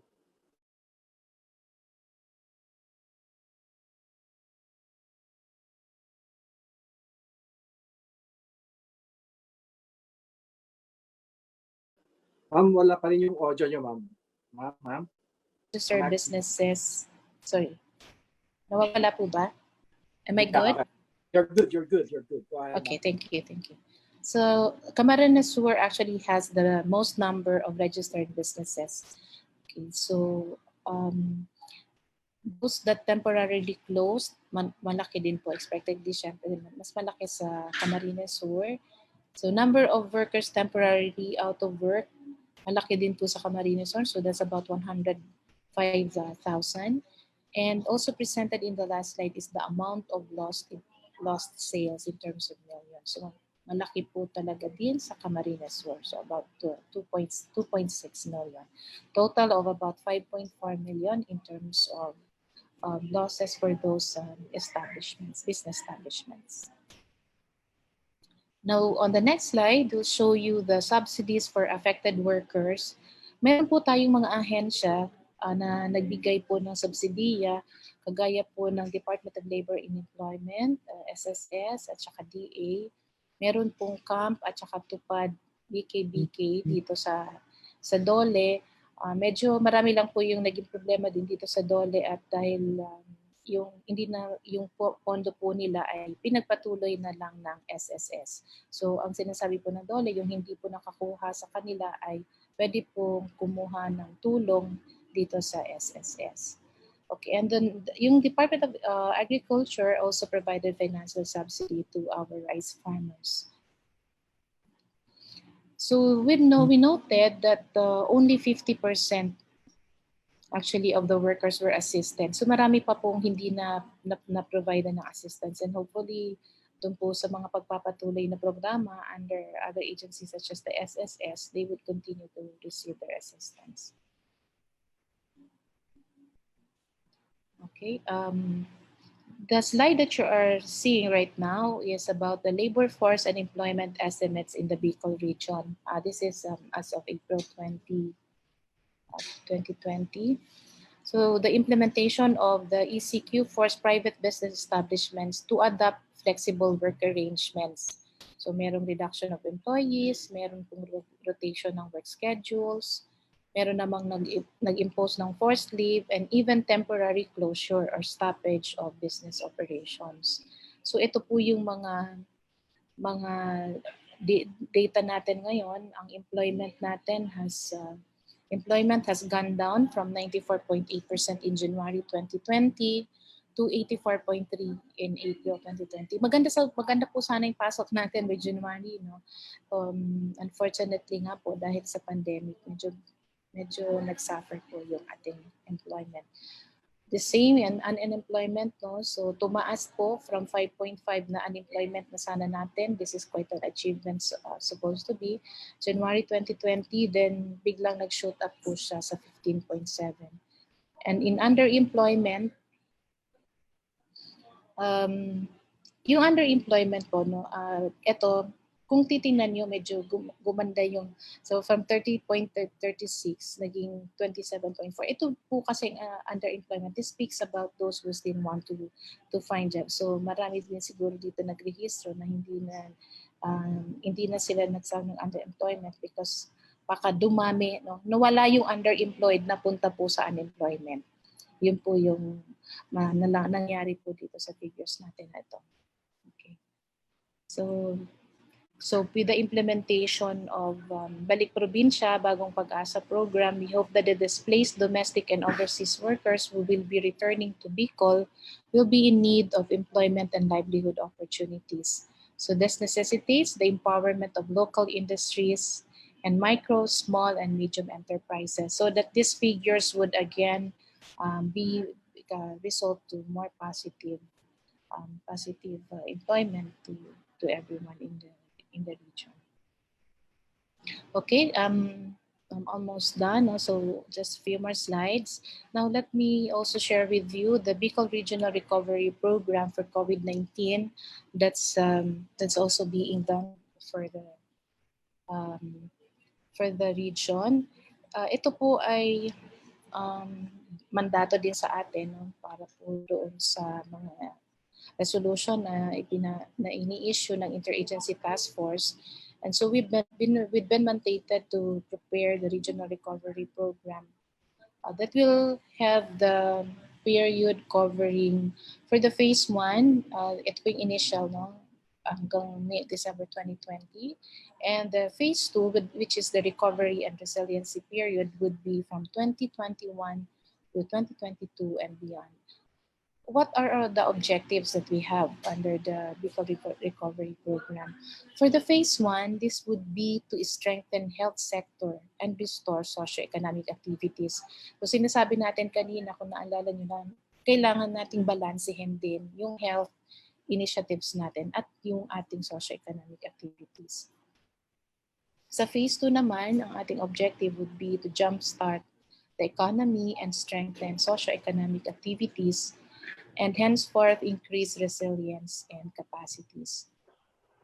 The key features under its phases, under the phase 1, we will have the health system, build health system capacity, support the key sectors such as the MSMEs, farmers, fisher folks, and the overseas workers, support the vulnerable groups, the poor and marginalized, fast-track infrastructure, especially those that were suspended, pursue peace-promoting programs. So doon naman sa 2021 at 2022, we'll have the key features under this phase, which is recovery and resiliency, would be to restore consumer and business confidence, build resilient community and economy, enhance productivity in agriculture and fisheries sector, expand opportunities in industry and services sectors, support the vulnerable groups, accelerate infrastructure development, and pursue peace-promoting programs. Kung makikita nyo po itong peace-promoting programs,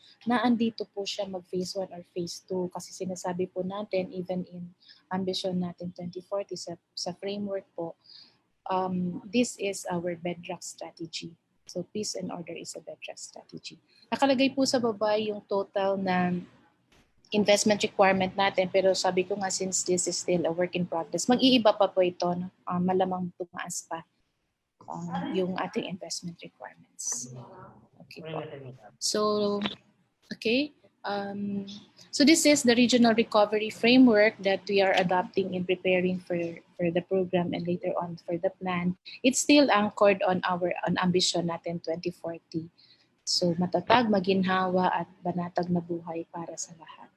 So ito po ang mga thematic outcomes would be on health, social, livelihood and business development, agriculture and fisheries, and infrastructure.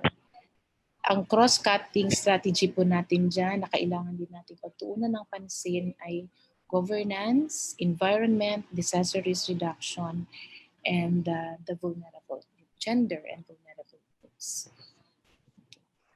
So yun po ang ating last slide. But before I end, as I said earlier, I'm really thankful to the organizers for giving this as an opportunity for everybody to be heard. But on the note about public service, gusto ko pong ibahagi yung sinabi po sa amin ni Secretary Calchua when he had a meeting with us, that at this time, there is no nobler time to be in public service than now when our country needs us most. So towards really having a successful Balik Probinsya Bagong Pag-asa, this is the work of everyone in the public service, but even our friends and our partners from the private sector would find a big role in making this program a success.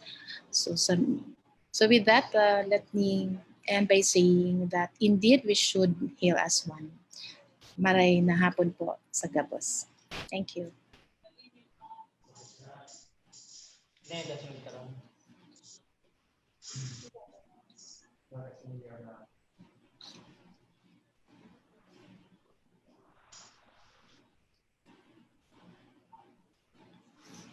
So I'm done, sir. So po yung pong host. Diyan naman kasi tagarin mo ubos kaya ano. Ano ba ito talaga ng cellphone? Iya, may.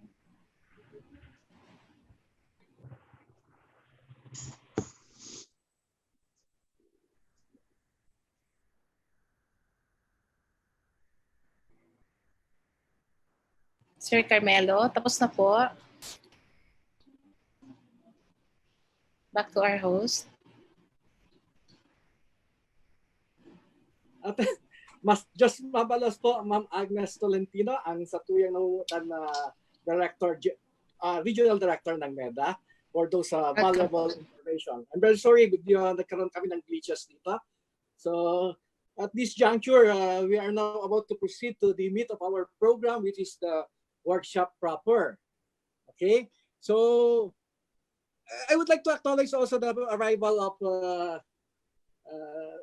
the RDC chairman, Mayor Noel Rizal, whose presence here is very important because he will be the one to respond to us of whatever output that we might come out during the workshop. So that is our very own regional director, RDC chairman. We would like to acknowledge his presence. So right now, I think before we proceed to the workshop proper, let us get some important inputs from our very own former Executive Vice President of the Kusog Bikolandia and Board of Regents of the Bicol University, Attorney Bobby Rusal, to give us inputs on the Kusog Bikolandia lens about the Balik Probinsya Bagong Pag-asa program. So, Attorney Bobby Lucila, please. Okay, thank you, June. The previous speakers already dealt with the program extensively, and Agnes of NEDA provided us the effects of the pandemic 19 on our region. So let me focus on certain items, the strengths, weaknesses, and opportunities and threats of the Bicol region. First, on the executive order number 114, it's actually based on the president's program, and Bayanihan to Heal as One Act. That's the statutory basis. Okay, the title is very revealing. The focus is on balanced regional development, which was expounded lengthily by GM Scalada. And we go to the policy. In the policy, next slide, please. In the policy, other than regional development, the program also would like to attain equitable distribution of wealth, resources, and opportunities. Okay, and how to achieve this? Through policies and programs that boost the countryside development, inclusive growth, provide adequate social services, promote full employment, industrialization, and an improved quality of life in rural areas. I need not touch on the 4 areas because this was extensively discussed by GM Scalada, and the timeline, the short term, medium term, and long line. So let me now go to the what we call the SWOT analysis of the Bicol region. For years, the Bicol region is viewed as one of the laggard regions in socioeconomic development. It is one of the highest poverty incidents based on population at 36% in 2015 and 26.8% in 2018, which is far off the national poverty incidence at 16.6%. According to the NEDA, for years to 2018, the Bicol region's economy grew the fastest among the 17 regions in the country at a solid 8.9%, 5% in 2017. But the poverty incidence still high at 26.8, or about 27 every 100 Bicolanos are poor. The growth was reportedly due to the improved agriculture and fishery services, more economic opportunities in industry and services, and improved social services. Our labor stood at 4.1 million in 2018 and the increase was due to the jobs created by government projects like the Build, the opening of new malls, hotels, and other commercial establishments in the various areas in the region. No? These were the good news prior to the pandemic. No? Okay, so NEDA, through Agnes, discussed already the adverse effects of the COVID-19 pandemic, but let me discuss the pre-COVID-19 situation in our country, in our region.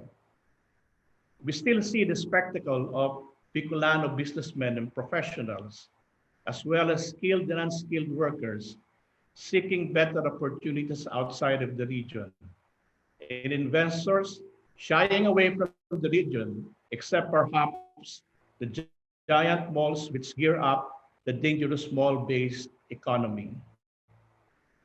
The gateway to the Bicol region is paved with travel difficulties. By land, you enter the Bicol region through the infamous and broad-beaten Quirino Highway, with all its perennial potholes in never-ending constructions. Or you pass through the long winding road via Dae. PNR has limited services and reach. And if you go by water, no major ports for both passengers and goods to the more populous provinces of Albay, Camarines Sur, Camarines Norte, and Sorsogon. Perhaps, except for the ports in Legazpi, Tabaco, Matnog, Piodoran, and Pasacao, which have undeniably limited capacities. These are happening although the region has 93 coastal towns and 2,818 coastal barangays. No? There are no major developments in sight. By air, only the Legazpi Airport provides services on a daily basis to most of the Bicol region, though the Naga, Masbate, and Virac airports cater to small capacity airplanes. Of course, the much delayed Bicol International Airport is still a promising proposition. We have Mayon Volcano and the other tourism destinations in Camarines Norte, Camarines Sur, Albay, Sorsogon, Catanduanes, and Masbate. But we cannot make use of these blessings of nature as driver of growth and development, even in tourism, because of the transport and infrastructure limitations. According to one rural banker, there are more rural banks and thrift and saving banks in the north than in the south. And you may ask why. It is simply because there is more money in the north than in the south. If money is scarce and its movement is slow, any economist would tell us it is because of slow economic activities. Agriculture in the Bicol region needs to catch up with that of the north. We have sources of electric power in Tuwi, but the cost of power is still too high and power supply is sporadic. There are coal-rich areas like in Jose Panganiban in Rapo-Rapo, or in coastal provinces where hydro and tidal wave power generation may be explored, but investors with serious money have yet to come. We have good private hospitals and healthcare institutions, but we could not maximize their potential because our medical professionals are being drawn to the glitters and alluring economic promises of Metro Manila and abroad. And of course, PhilHealth with its backlog is always a pain in the neck. It is perhaps only in education where the Bicol region shines, courtesy of the much publicized recent top-notchers from Aquinas University in the 29 Philippine bar exams and the nearly 100% successful passers from the Bicol University in the medical board examinations. In earlier years, graduates top accounting, engineering, board examinations. Ano po ba ang kailangan natin gawin para makaawan ng ating mga kababayan sa kahirapan? We will be the host region Pero ano ang sasalubong sa mga Bicolano na magbabalik probinsya dahil sa higpit ng buhay sa Maynila at sa ibang bansa? Ang Kusog Bikolandia ay naniniwala na ang BP2 program ay ang susi sa pagkalas natin sa tanikala ng kahirapan. BP2 program is a rare opportunity for the Bicol region to grow into a strong, progressive, and united region. Now the KB vision. No? The first is boost inclusivity. No? Simply put, walang maiiwan, sama-sama sa kaunlaran. The second is create opportunities. Again, simply put, masaganang at magandang kabuhayan at lahat makikinabang. Local government units as policy and program enabler. Sa barangay man o probinsya, ang mamamayan ang bida ng bayan sa lahat ng pamamalakad ng pamahalaan. Now the Kusog blueprint. No? K, knowledge-driven and digital economy. For us to compete, we should join the digital world. Let us encourage companies like cable companies and satellite providers to provide stable internet services and demand from Smart and Globe such services, not only in urban areas, but also in far-flung areas. We have a prime asset in Secretary Unasan Bicolano to move this goal. You utilize tourism, education, agriculture for growth and development. As I've said earlier, Mayon volcano and other destinations for tourism, the recent successes of BU and medical board exams, and Aquinas University in law, and the promising agriculture, although we need infrastructure and facilities, can be pursued. No? As far as responsible development economic progress. No? I'd like to underscore here public health services starting at the barangay level, especially because of our experience in the COVID-19 pandemic. Then O, open investment and business policies. No? So we have relaxed regulatory policies, more PPP and BOT projects, strengthened SMEs, and I'd like to share with you a lecture excerpt no? in the public consultation for the review of the 1987 Constitution in light of the initiatives to adopt federalism. That was in 2018. No? Dr. Arturo Corpus, PhD in urban planning, presently with Ayala Corporation, observed that regions with strong metro centers with central business districts lead in socio-economic development. In the Bicol region, we only see Legazpi City and Naga, perhaps Daet or Sorsogon City, to be moving to establish the metro centers. Now, the last one is good governance. Of course, the principles of transparency, accountability, and participatory governance to strengthen further the people's trust in government. The NEDA has identified security threats and natural disasters issues as the impediments to growth and development in the Bicol region. So we should start to address this at the barangay level. No?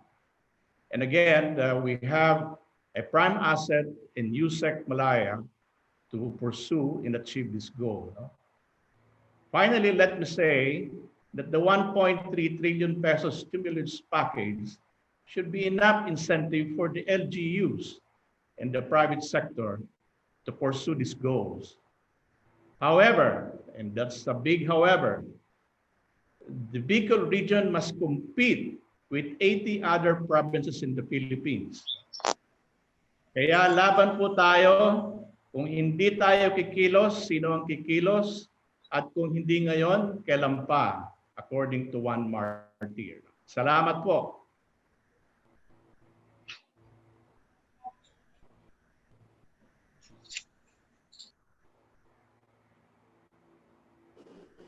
Just Mabalos, Attorney Lucila. Okay, without further ado, let us now proceed to the workshop proper, which is divided into two parts.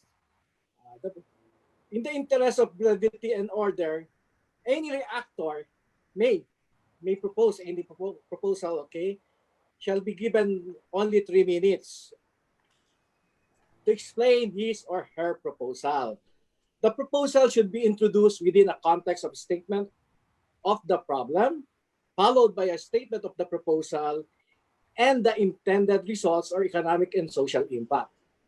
This is to give our resource person the chance to seek any clarification, give a reply, and consider the appropriateness of the proposal or to frame the proposal in an acceptable language. Okay? So you will be given 3 minutes. Any reactor, we have two discussant or expert discussant today.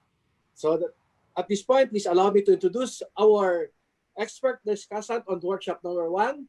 Ladies and gentlemen, let us all welcome the former Congresswoman representing the Lone District of Camarines Norte, 13th Congress, and Commissioner of the Bureau of Internal Revenue, Attorney Liwayway Vinson Siato. Salamat at maray na hapon. Medyo halay na naghahalat ako. Mananganigar akong boses. Pero I would like to focus on the two items that was assigned to me. Supposed to be there are 4 key result areas for achieving itong pagbabalik probinsya and then yung bagong pag-asa. Empowerment of local industries and food security and agricultural productivity. Let me start my presentation by saying na kadakol akong nadadangog at saka nababasa na mga recommendations including that of government. But let's really try to understand why are we here, ano ang gusto natang ma-achieve, and how do we achieve it. Let's go with first principles. I don't know if you guys are aware of St. Ignatius Tantum Quantum, which says, if it helps, do it and use it. If it doesn't help, then don't.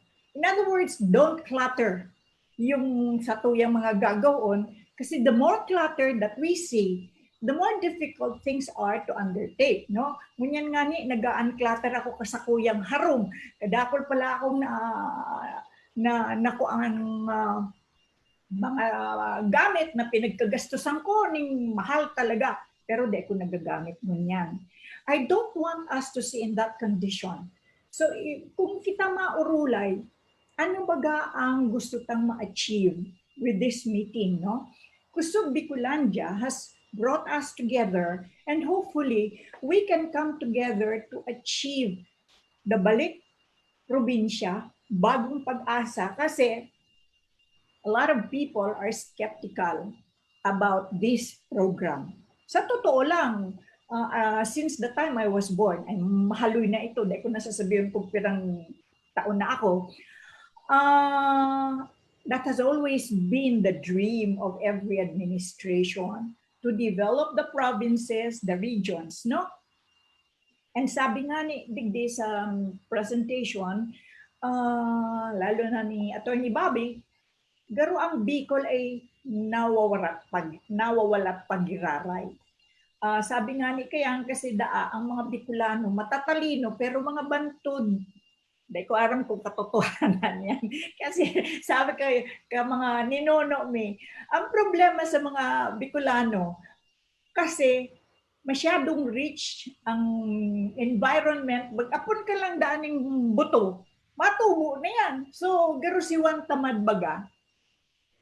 I hope we have changed. I hope we are focused.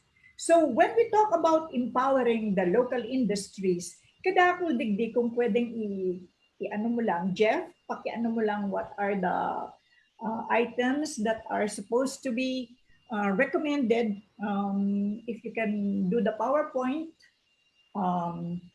or I can read it, no?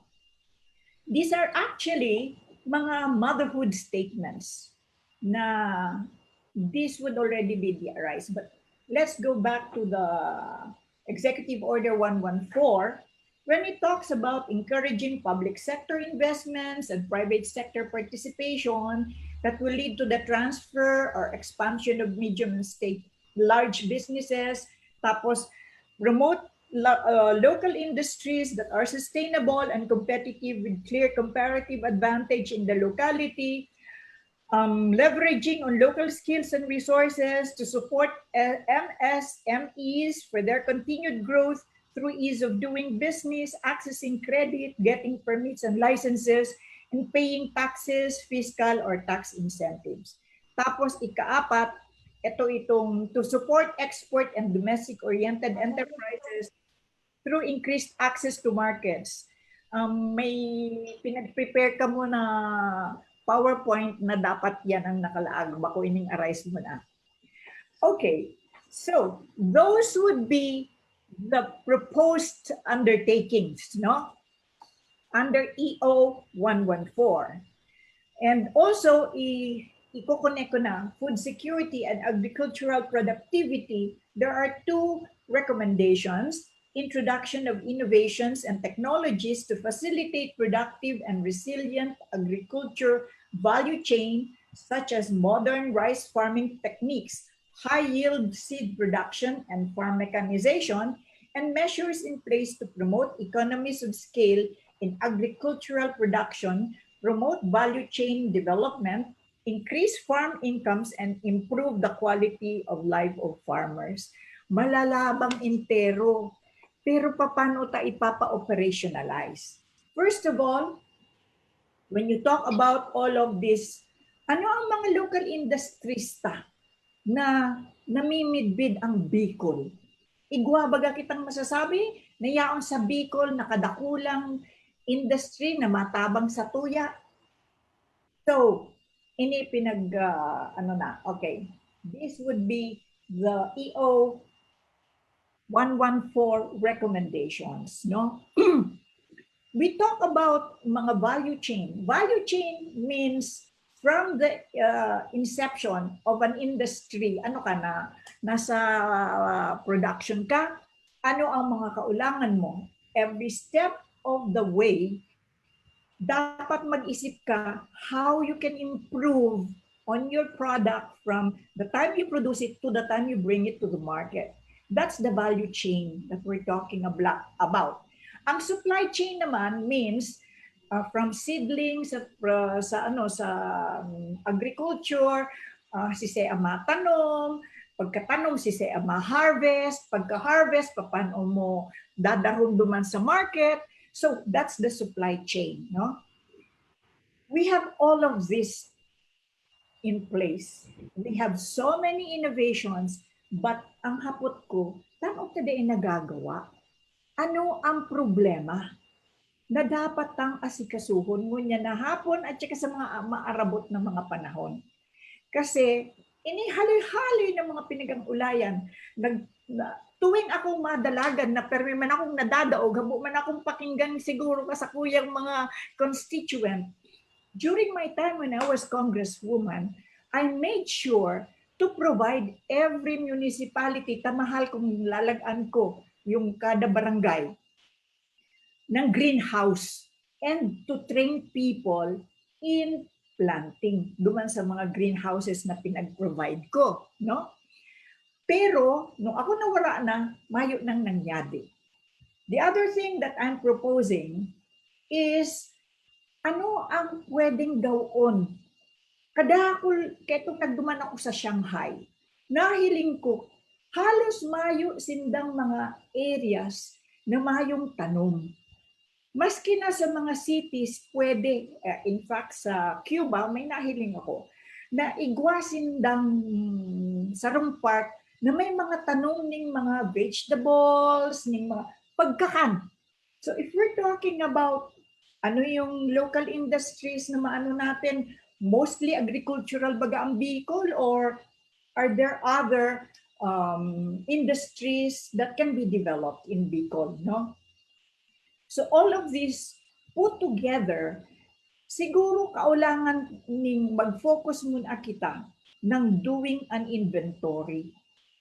Ano ang igwa kitang ngunyan in terms of the local industries located in all the provinces in Bicol at ano ang pwede tang ilaog duman. Ini nga ning pinag-uulayan mi. Problema tabaga ang satuyang highway. Pag nag-uuli kita ng highway, ano ang pwedeng mangyari? Sabi din si Aki ko, Mama, mag-invest na kita sa drones and let's do what logistics companies are doing. Ganyan baga nagang-deliver na lang baga mga ano. Sabi ko, anong gagawin ta sa drone?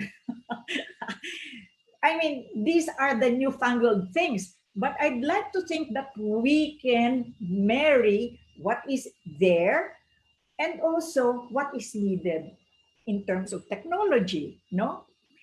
Nagsasabi nga ni ako na dapat may free wifi in the areas that are being that should be made available to the public, mga munisipyo, mga malls, yung araw na kayan, tanganing mga nasa local industries, when you're talking about part of the value chain, is the ability to post in the internet ano yung mga produkto mo. At saka ngunyan anyway, you are asked to come up with prices because of the Philippine Competition Commission. Hindi ka pwedeng mag-post na nagbebenta ka, na mayo kang presyo nilalaang duman.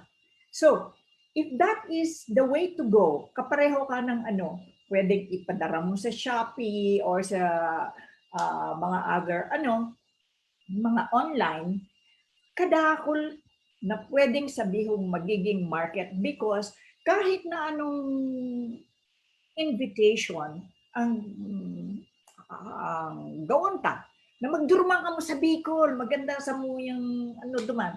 Kung mayo ka mang market, mayo man talaga na maduman. Mayo man sana sa tuya na mahihiling kita na inahaloy. Kapareho, halimbawa, most people, even in Camarines Norte, do not know and don't know how to take advantage, including myself, that the submarine cable of PLDT is in Bagasbas. What does it mean? May access ka, may submarine cable ka, you have a highway that we're talking about. What can Bicol do about that cable submarine?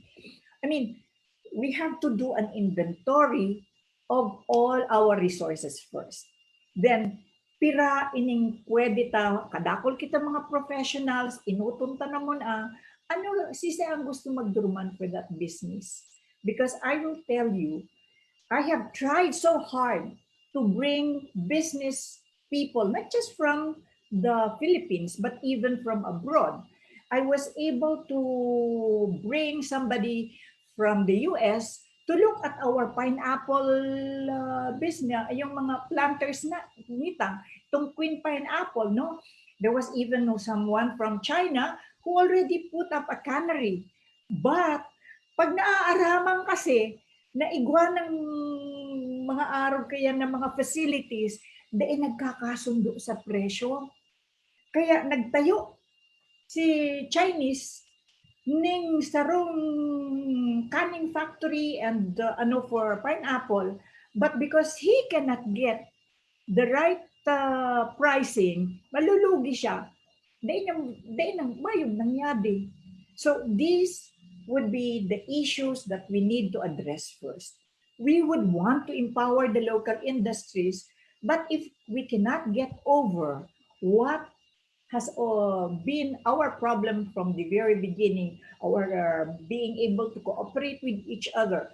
Would hapot ko, for example, can we get the government to, because it's already what I will be discussing next, and I don't want to go too much on what is being recommended. I would now want to go into something that's in Congress that will become a law that would constitute implementation or operationalization of what is being recommended actually in Executive Order 114. Now, we can proceed now to that law, if that can be expanded. Yes. The law is entitled ARISE, Accelerated Recovery and Investment Stimulus for the Economy. Ang sabi nga ni kayan ay kadakong, ay anong mahidap nga ining batas na ini, takadakol aray. Arise ay, hindi mayong na, hindi ka mo mag-ngirit, garo din hindi nakakapangirit ini.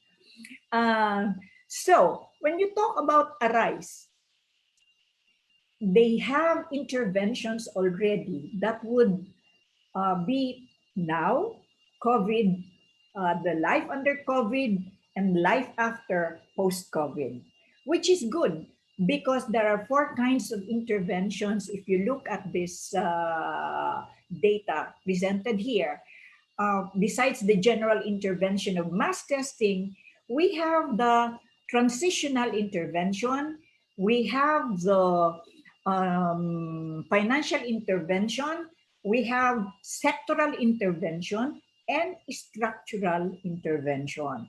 All of this is contained in that House bill, which is awaiting action also by the Senate because it has gone through the 3rd reading na. And hopefully, it will address certain issues or certain concerns about mostly sa mahali ang kwarta. Isa'y itatao ining mga ini. Sisay ang magmamanage kagabos na yan. Of course, we have existing government institutions that will be used for this purpose. Pero ang pinoproblema ko para giraray, we're talking here of an amount, the package of reforms, which is 3.6% of GDP, is supposed to be 688 billion. That will be distributed over all of these different kinds of interventions that are listed there. No, I will not focus on yung mga salaries and wages. Ifo-focus ko lang inidigdi sa sectoral and well, even sa transitional, iguang mga pwede tang hilingon about loan extensions. In other words, magsususpend itong may mga utang, dahil mo na kamo magdi-default, you're given 1 year. Not including interest, however, kasi malulugi naman itong mga nagpapautang. Then, igwa itong regulatory relief for BIR, BOC. This is supposed to be transitional, and supposed to be nire-recommend suspending or reducing or waiving fees and charges for licensing, registration, permits, and inspection, and may suspend filing and payment deadlines. Ang BIR, di na nag-suspend. We need the funds. Ang sa kuya lang, ang gusto kong mahiling digdi sa batas, ano kaya kung, kasi aram ko yan at ako'y nagpa-practice, sarong dapat isuspend, di namon siguro pag irimbestigahan ang mga taxpayers mo niyan.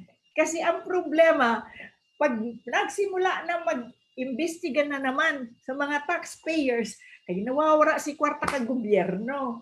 Yan ang problema kasi nadidelay gabos, pati itong pag-develop ka mga industries. Kasi pag nagkagiguan ng assessment na kadarakula, nasisida ang mga industries. We have closed a lot of industries because nagsimula ng magkaiguan ng closure, ang babayadan kadarakula, dahil na kaya, nawawala mas si tax. So that is one of the recommendation as former BIR commissioner. Habo kung mayong koleksyon pero there are so many ways of collecting. In fact, during my time, I think up to this time, I don't know kung naabot na yung aking efficiency ratio. The highest collection efficiency was during my time. na naabot ka Pilipinas ang 17% of GDP. So all of these things na pinag-uulayan mo niya digdi sa Arise, hopefully will be of great help, no? Igwa kita digdi na sinasabi ng there will be created in the recommendation, no? This in a new group. It's not really new in the sense that the members will be mostly from government, no? There would be, I'm interested in this National Emergency Investments Vehicle. Ano ining National Emergency Investments Vehicle? It's supposed to do a equivalent of a PPP sa mga businesses. Of course, aram ta na government should not get involved in private industries, no? But magiging funder mo niyan ang government. Kung paano malusok na ko aram at saka how government would choose, si na naman ang tatawan ng mga funding, yan ang pag-uurulayan pa. But I like to see that this Arise, which has the holistic, the total composition included in the intervention that would develop the country in terms of the sectors as well as the infrastructure that we need, no? This is what we're hoping would take off. Ang pinoproblema ko all the time is the Philippines has so many good laws. Kadakol kitang magagandang batas, kadakol nga ning pinagpa-file mayong katapusan, pero ang problema sa implementation and the pag nag-operational na, garo nababalik baga, nawawara baga, di nakakaabot duman sa padudumanan. And I hope and I pray na ining sa tuyang landas na tinatahak will, with this Arise, will get us where we want. Ibabalik kita sa mga probinsya, tapos ibabalik kita sa Bagong Pag-asa. Madaling sabihon, pero how do we do this? Igwana kamong mga nahiling na gusto magbaralik. Pero pag daita na-achieve itong anong gusto mangyari ka mga yaon dyan, economic independence, the ability to be entertained, maniwala ka mo, mayo sa Camarines Norte man lang mga concert, or may mga plays or something, which anong ini-expecta lang, for example, hanggang Netflix na lang, mga sine-sine. Pero if we can really have the total approach, not just about empowering local industries, but also the arts, development of culture, that sana, because kadakol talagang pwedeng i-develop, even the arts and culture become a local industry. It's not just when we talk about local industries, for example, what do we have? We have a fruit, aramindo inigabos, na sa Bicol lang nakukuha. Ano itong fruit na ito? Pili nut. All over the world, hinahapot ako ngunyang ka mga kaibahan ko. Hoy, mababaklang ba ganindo kami ng pili? May naghahapot pa sa Amerika. Sabi ko, ang hidap makakuha.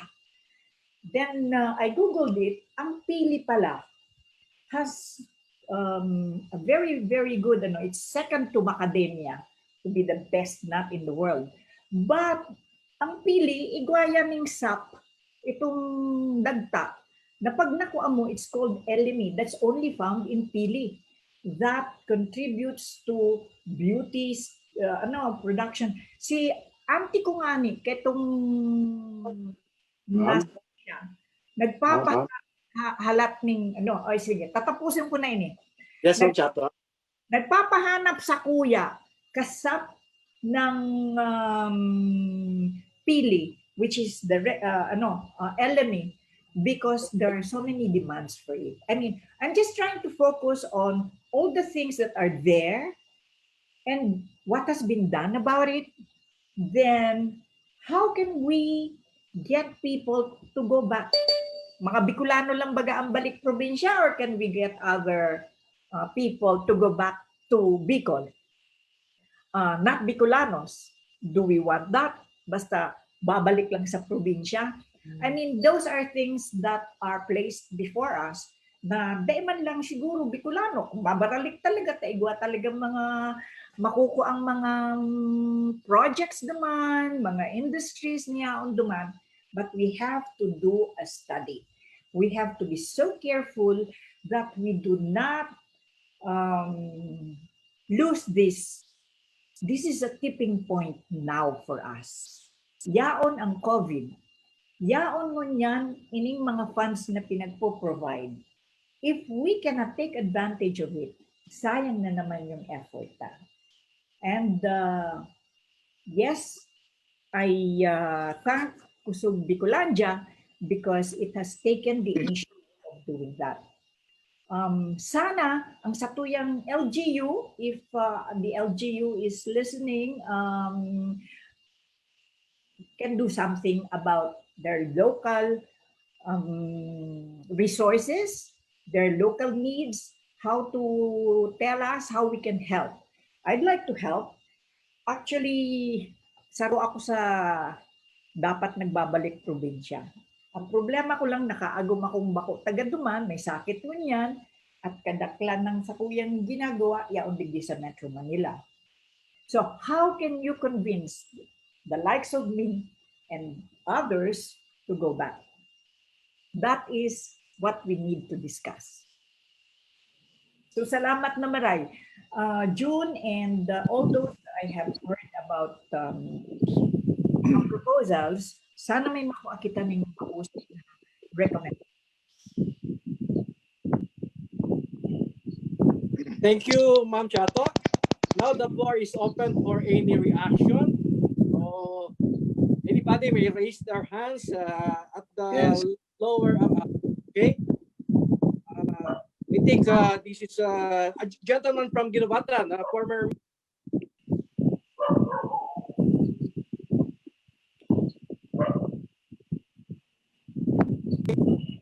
Oh, hi. Thank you, Ma'am Chato. The floor is now open for our. The floor is open. So yeah. I have seen former Mayor Ginobatan, Christopher Del Jaco Flores raising his hands. So any reaction from you, Mayor Christopher Del Jaco Flores, ma'am, sir?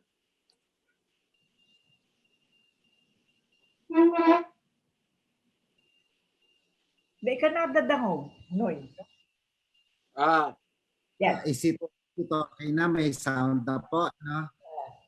Thank you very much of course kay Pading June, sagod kay Pading Noel, ini mga talagang mga uragon, sagod mga gwapo kang Kusog Bikolandia. But anyway, may ano lang po ako kasi we're discussing about ining so Balik Probinsya, which is essentially tackling the phenomenon of migration. No, and in all the discussions, I noticed na daing historical recounting ng phenomena na ini.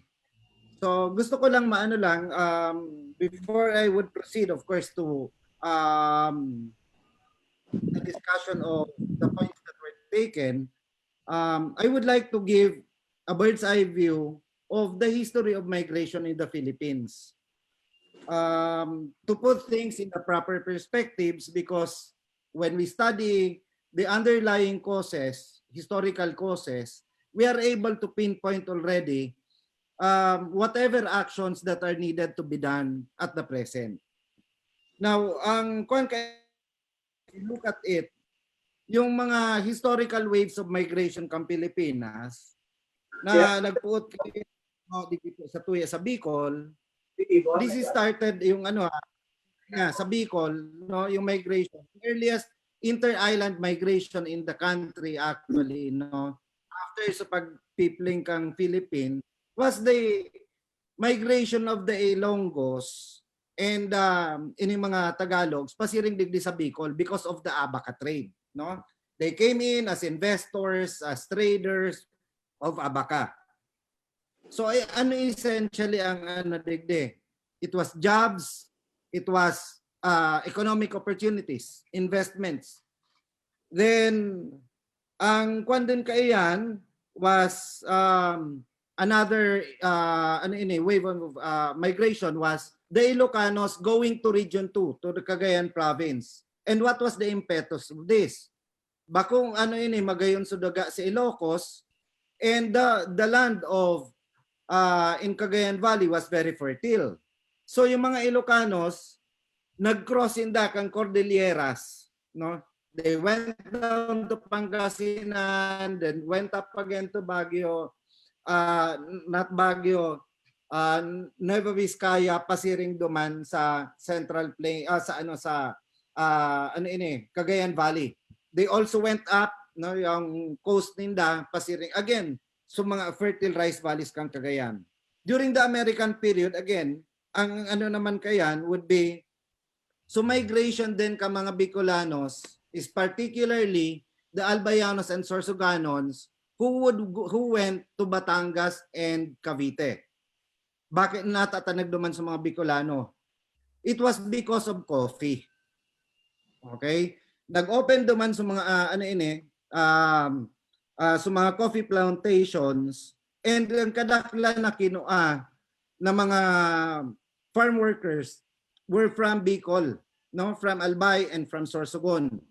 Sa Albay, ang dakulon talagang nagduman sa Cavite were people from Ginubatan. Nata connection na it was Tagalog, so so Revolutionary General ka itong panahon, si General Bellarmino, and he brought a lot of Ginubateños to Cavite to take care of the coffee farms there.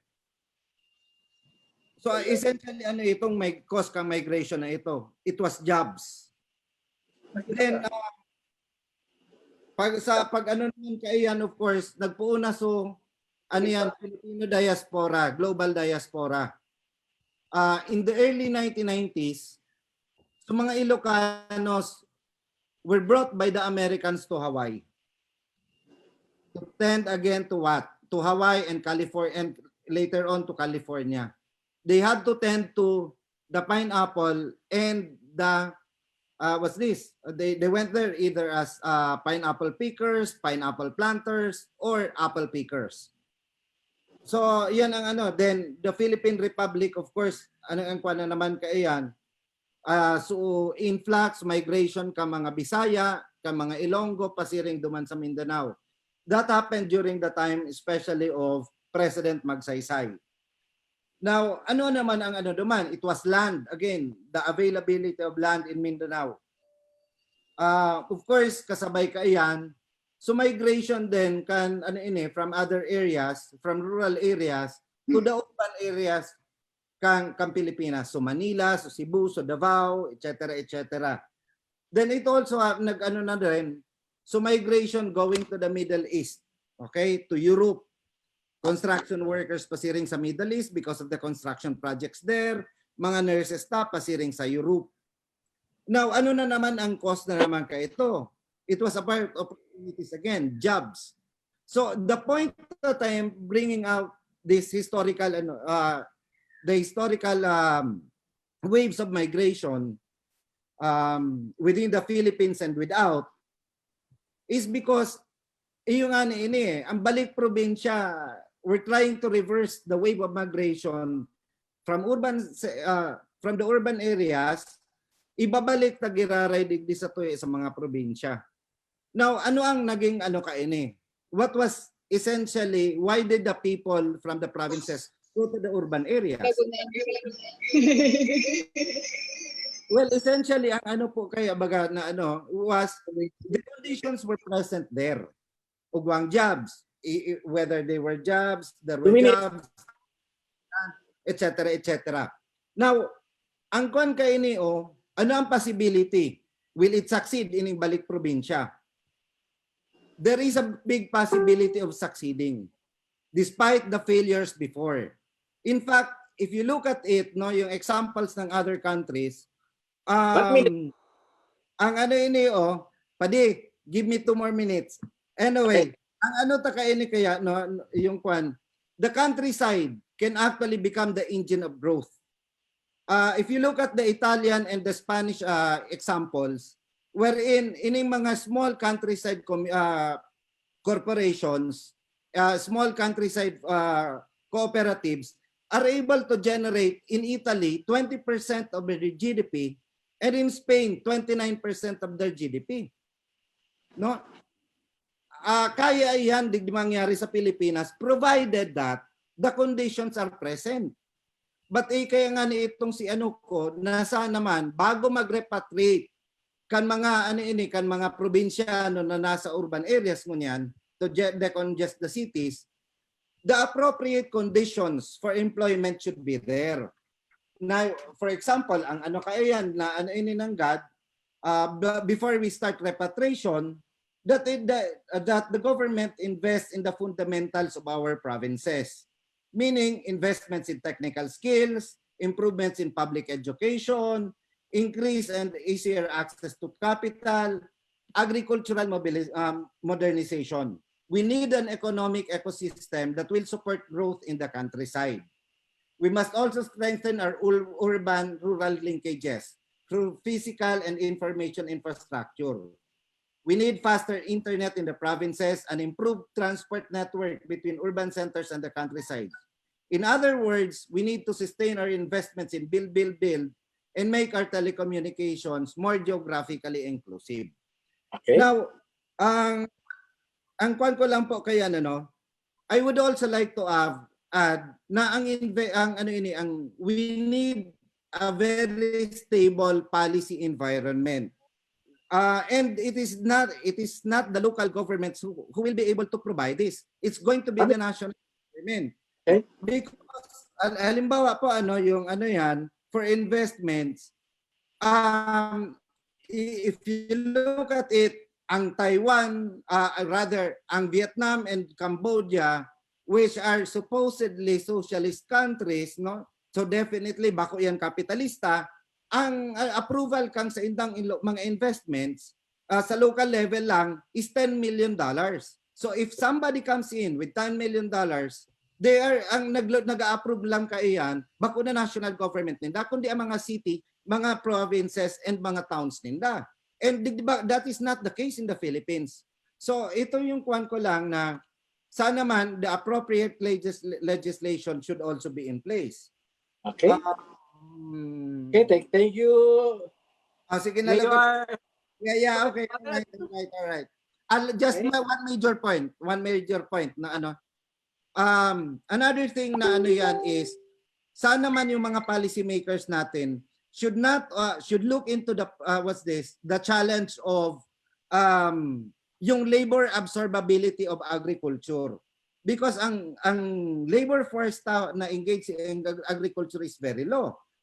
At this time, it is estimated na 1.4 people per hectare lang ang na-absorb sa labor force. Now, we can actually push this to 15 kung maayos lang talaga yung ang agriculture yung intercropping, yung aquaculture, maayos iyan. By intercropping alone, we will be able to make 1 hectare, 1 hectare of land, farmland, can absorb about 15 workers. So those things sana mahiling iyan kan sa tuyang ng mga policy makers. Anyway, thank you Tabi alam ko limited time lang. Thank you ning maray pading June kan oras na extension nito mo sa. Thank you Mayor. Ma'am Liway, your response please. Yes, I have that same idea. Ang sinasabi ko exactly, you have to prepare yung pagbabalik. Garo ka nagtatanong baga, dapat ang soil ready para duman sa ibabalik mo duman magtatanong ka tapos mayo ka mang nakahanda duman, May yung mangyayari. Let's do something, ano? Naisip ko na itong inot pa, kasi kung ang satuyang gobyerno nagtataon ng kwarta, 4-piece, anong ginagawa ka mga tinatawan ng 4-piece? Mayo. Ang hapot ko, ano kaya kung duman sa mga vacant lands, kadakol talaga yan, kadakol na maray. Dako kung pwede magtanong ng pili, pero di nakita ng planting rice, ito na lang kape or ano. Mag-hire ka na ng mga workers to plant. Di yun naman full-time. Kasi ang planting naman, it's not every time na naghahalap ka actually, kapareho ang pili takes 5 years. Once ka na nang mag-plant ka ito, nabayadan mo si mga workers, hanapan mo na naman ng ibang lugar ang mga workers where the government can pay them. Okay, Ma'am Liway. Preparing the soil. Ma'am Liway, seemingly you are agreeable with Mayor. So Yes. there are other reactors. So they want to... Before I forget, pag ako nag-iikot mo niyan, na halos Bicolano duman sa mga dinudumanan ko, yaon na si mga taga Batangas, yaon na si mga sa iba Muslim and ano. So, yan ang hapot ko. Pagbalik probinsya, are we limiting to Bicolanos or we can take in other than Bicolanos? Which is what happened in other areas. Tama? Okay. Thank you, Ma'am Liway. Mayor, well taken yung sa iyong suggestion. So we would like to recognize Jonathan Ibo, who was raising his hands a while back. So Jonathan, are you still there? For reaction to the presentation of Ma'am Liway? Jonathan? Okay. Go ahead, sir. Sir, good afternoon. I'm Mr. Raymondo Ibo Jr. I am not Mr. Jonathan, for clarification. I'm very sorry about that. Thank you, sir. Hello. Hello. Sige lang, Raymond. Go ahead. Anong reaction mo? What do you want? Pardon, I think for the correction, I think it's Jonathan De Hoya that will be speaking on the next. So this is Jonathan De Hoya. Yes po, sir, correct. Okay. I think there are some... Yeah, Okay, so good afternoon, everyone. So first, I'll be focusing on ideas and proposals that are, number one, inherently absent with the present proposals happening. Number two, they have not yet been considered. And number three, can be executed in the immediate future. I've actually done some little research in the past 2 weeks since Kusog Bikolandia launched the competition and program for proposals. And the following is what I have arrived to. First of all, I would like to re-echo and agree with Ms. Chato that we need first to review over the 4 decades of decentralization efforts. It is actually very clear and evident that since 1986, decentralization was started. However, there has not been concrete tracing of what the results have been and where were the backlogs. So if we first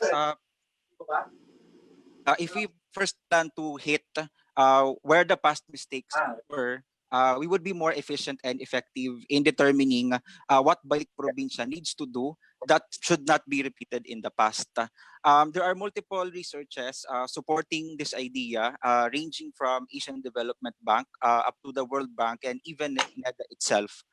Number two is on new investments. Number one, there's a pending bill right now in the Senate. It's the CREATE bill. I think if there are any congressmen present, this should be supported extensively, as the CREATE bill actually lowers corporate income tax down to 30%. I think around from 50%. The 30% corporate income tax is just 5% short of the corporate income tax of other countries in the ASEAN region. No, it's 32, Jonathan. 32. So CREATE bill would actually lower and put us more competitive with others. But until now, it's just still a bill. Yeah. And number two is that we need to offer more tax incentives in the region that's competitive versus neighboring regions. The idea here is if businessmen are focusing towards NCR, then therefore we need to lower costs in the provinces in terms of managing in setting up businesses. To give an example, actually, also when it comes to financing programs, when we and my peers attempted to start a business, we were actually afraid of all the capital costs. Not until we did our research of available financing programs that were almost 0% interest. So perhaps not all entrepreneurs are much of researchers and when it comes to shopping for financing programs. So if we could streamline it further and empower the promotion of those existing financing programs, many more entrepreneurs that are delayed just because of capital requirements might start to engage. Number two is to loosen foreign direct investment restrictions. It is shown in NEDA back in 2014 articles, along back in October 2019 with World Bank, and also backed up by economist Gerardo Sicat, with toe-to-toe comparisons with Indonesia and neighboring countries. It is the huge restriction on foreign direct investment that has stopped the Philippines from advancing further. So perhaps one concrete action there is to take for our Congress people is hitting the problem with foreign direct investment. To be clear, it is the 60-40 restriction. Number three is the targeted investment promotions. In line with the value and supply chain of Ms. Shato a while ago, what we need, I'll give you an example of where the global value supply chain has a problem with the Philippines. When it comes to raw production of products and the early stages, it is done in the Philippines. But when it comes to the finalization and the perfection up to global distribution, most of the raw materials at the mid stage are exported. And then what happens is when they reach international countries, that is where they process. So what happens is we need to empower, one concrete action is we need to empower the local perfection and finalization of our local products. Okay, and very last, we'd like to highlight that on when it comes to human resources, since Balik Probinsya wants to highlight reverse migration, we need to incentivize for businesses hiring individuals coming from NCR. This is to give the idea that, especially in the National Migration Survey of 2018, Bicol has the highest out-migrant towards Calabarzon and towards NCR. So we need first to empower also businesses, the idea that they need to hire as well people from outside the provinces towards them. When it comes to, and lastly, to wrap up my discussion, when it comes to agriculture, I was in conversations with one of the district officers of one of the congressmen here in Bicol, and he has noted, particularly it's Sir Raymond Daen, he has noted that with the efforts of government to try and educate and give farmers new technology, the problem is when people start to encounter problems, our farmers start to revert back to their old practices. So this gives us an idea that we need more targeted, specific, and monitored programs towards our farmers so that they will be given oversight, that they will not be afraid when problems start to come. So overall, those will be my points for Balik Probinsya and in relation to Ms. Shato's presentation. Okay. May I say something about some of your recommendations? Yes, Ms. Shato, they're more than welcome. Regarding the incentives, it's there already actually. We're just waiting for the reduction in corporate income tax to 30%, no? But there should be allowed deductions. For example, yung, in your capital investment, it doesn't have to be a reduction in the tax itself, in the rate that's being based on your income or profit, but it can be to reduce your profit, you can deduct all the capital inputs and whatever, and that is allowed right now. No? So I don't think we need to reinvent in that area. Now, in terms of, I've been saying exactly, I would like to see the direct capital investment from abroad, and I tried that. And there were. No? Excuse me, ma'am. I have seen 2 more reactors, ma'am. Can you just wrap up all the funds for these reactors? Pasalita na muna natin yung mga reactors, then wrap up everything. Alam ko, kaya mo yan, ma'am. Right? Yes. Sagutin mo na lang lahat, sir. Sabay-sabay na natin, ha? So, I have seen si Raymond Ibo kanina, nag-raise ng hands na nandiyan, ha? So, ibalik natin si Raymond Ibo. After this, former Vice Governor Ato Peña is raising his hand. So, we might call on him after Raymond Ibo. So, ladies and gentlemen, Mr. Raymond Ibo, go ahead, please. Hi, mahay na hapon sa gabos to all of you. Again, I'm Mr. Raimundo Ibo Jr. No? And thank you for giving this opportunity to speak today in meeting. Anyway, for my outputs, and in addition to that suggestion, I would like to state that this is the time to push for land use plan so that the LGUs and the region will have a good idea of available large tracts of land for appropriate use, either for housing projects, public infrastructure, commercial use, or environment spatial reservation. It is ironic that we vast idle in the region without any project use for public benefit. Okay, and then such idle lands can be used to grow farm trees or utilized for contract growing of needed plant varieties and high value crops to generate more employment, additional local income, and staple food buffer stocks like rice and corn. Otherwise, perhaps we should push idle land taxation or use of idle land for public purposes such as evacuation sites, isolation and treatment facilities, often for public parks, sports venues, or amusement centers. And that's all. Thank you again. Thank you. Thank you.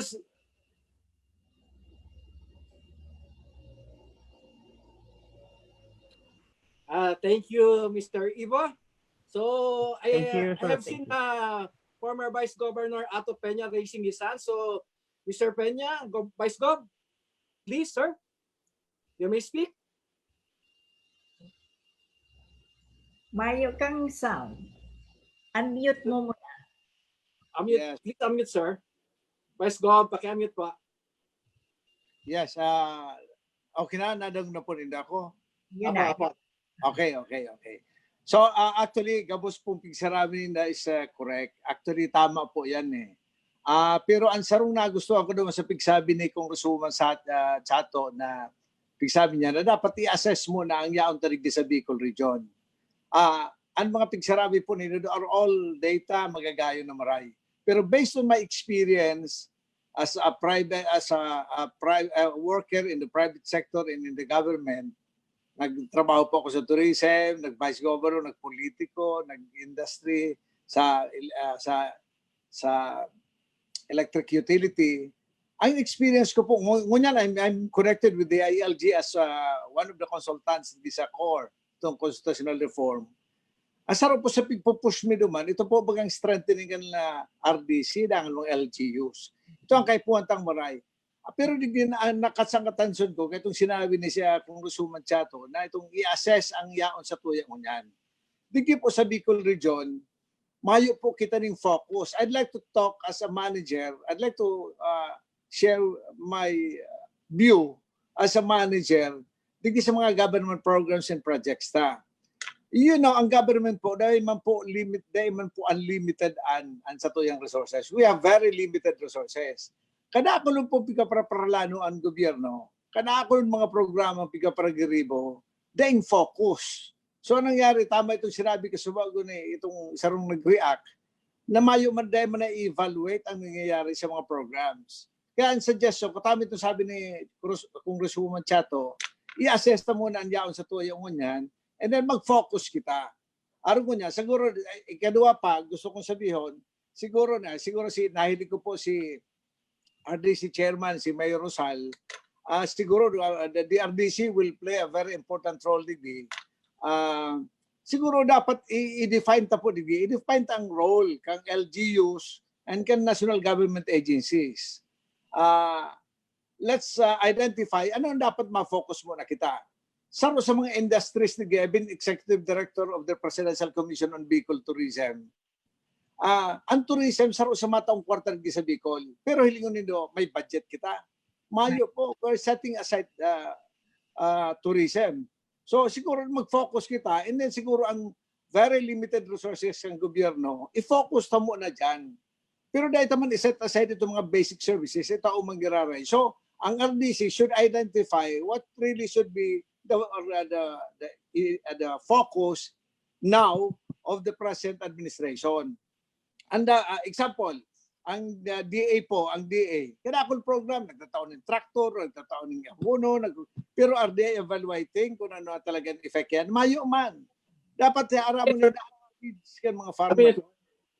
So, ako ang suggestion ko po, ang RDC should define ano ang role kan mga LGUs. Ano matabang nila, anong tabang sa farmers. Ano man ang role kan national government. Siguro, iyan ang dapat gibo na i-define. Mag-focus muna kita, i-identify kung ano mga programs sa Bicol region. As a region, ikadua, i-identify ang role kang national government and kang mga LGUs. Katulo, ano po, siguro i-identify itong mga programs kang government na din nagko-compete sa mga private investors. Siguro na the government should be there to support the private investors. Kung minsan kaya, kung minsan ang government nagko-compete pa sa private sector na dapat daina. So, ini-importante yun siguro i-define naman rin ang role. Actually, kada ako nung proyektibo talaga, na dailang as a government worker, as a vice governor, nakaikot po ako, kada ako nung kwartang ang gobyerno, masala pending. Thank you. Rosara roon lang. Thank you. Thank you, Vice Governor Ato Peña, for that suggestion. Actually, we have a secretariat jotting down all your suggestions here. Then they're now trying to come up with a document that we can present hopefully after the program. So I think this is good for the first workshop. So Ma'am Chato, any final word? Yes. Ang kaulangan talaga, first things first, ano itong mga pangangailangan, tapos ano ang mga plano na gusto tang ilaog, mag-focus kita, and at the same time, sisay ang mga magarawa kayan. Kasi yaon na naman yan, ang gaganda ka mga programa ta, dapat may mga point person kita. Like yung land use, maganda. I just want to address that. We don't really have to have the law de makakapasa yan kasi ang land use, habo ka mga congressman na mga landed, no?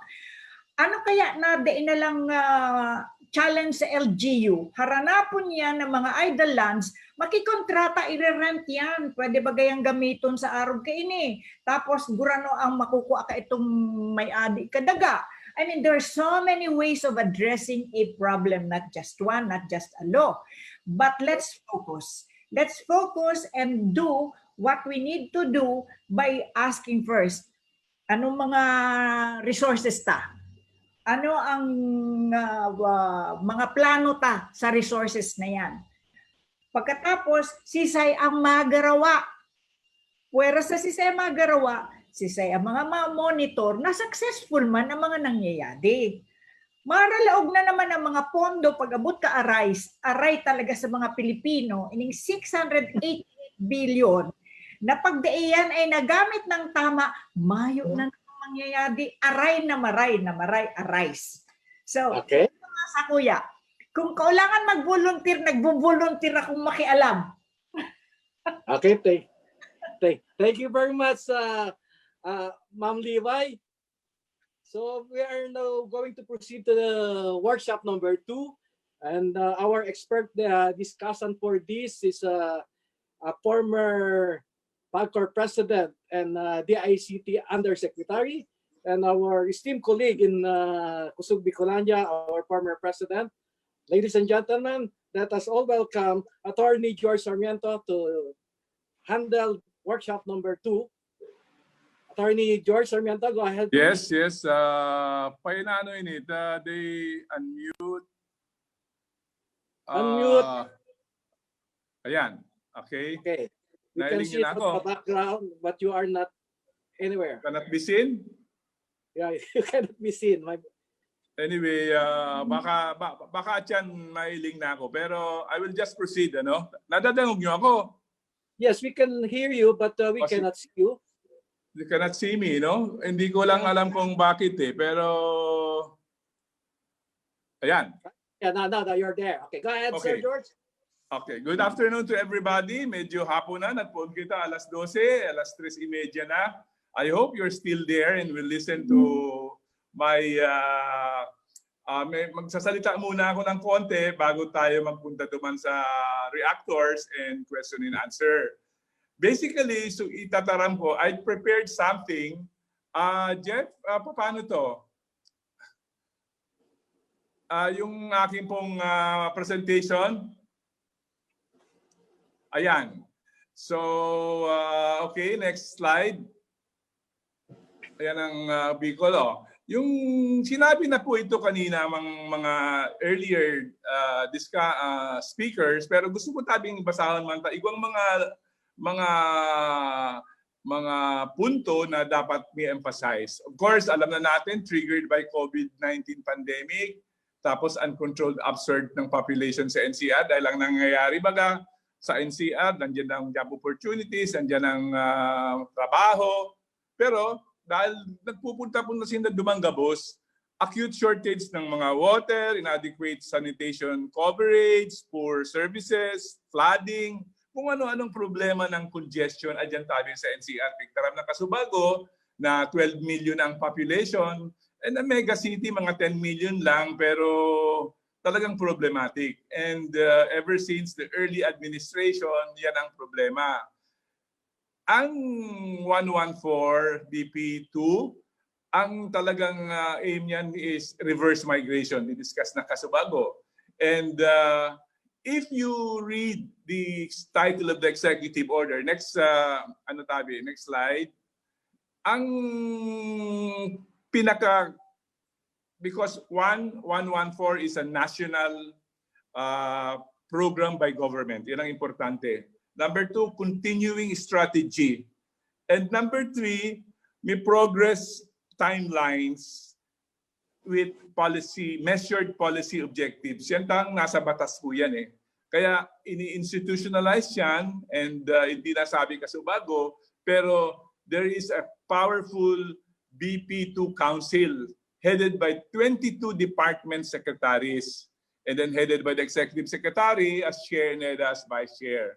Pigtaran Kasubago na dakul ng mga efforts, mga initiatives in the past on decentralization, on reverse migration, pero they are successful. Pero I think we should not stop doing this.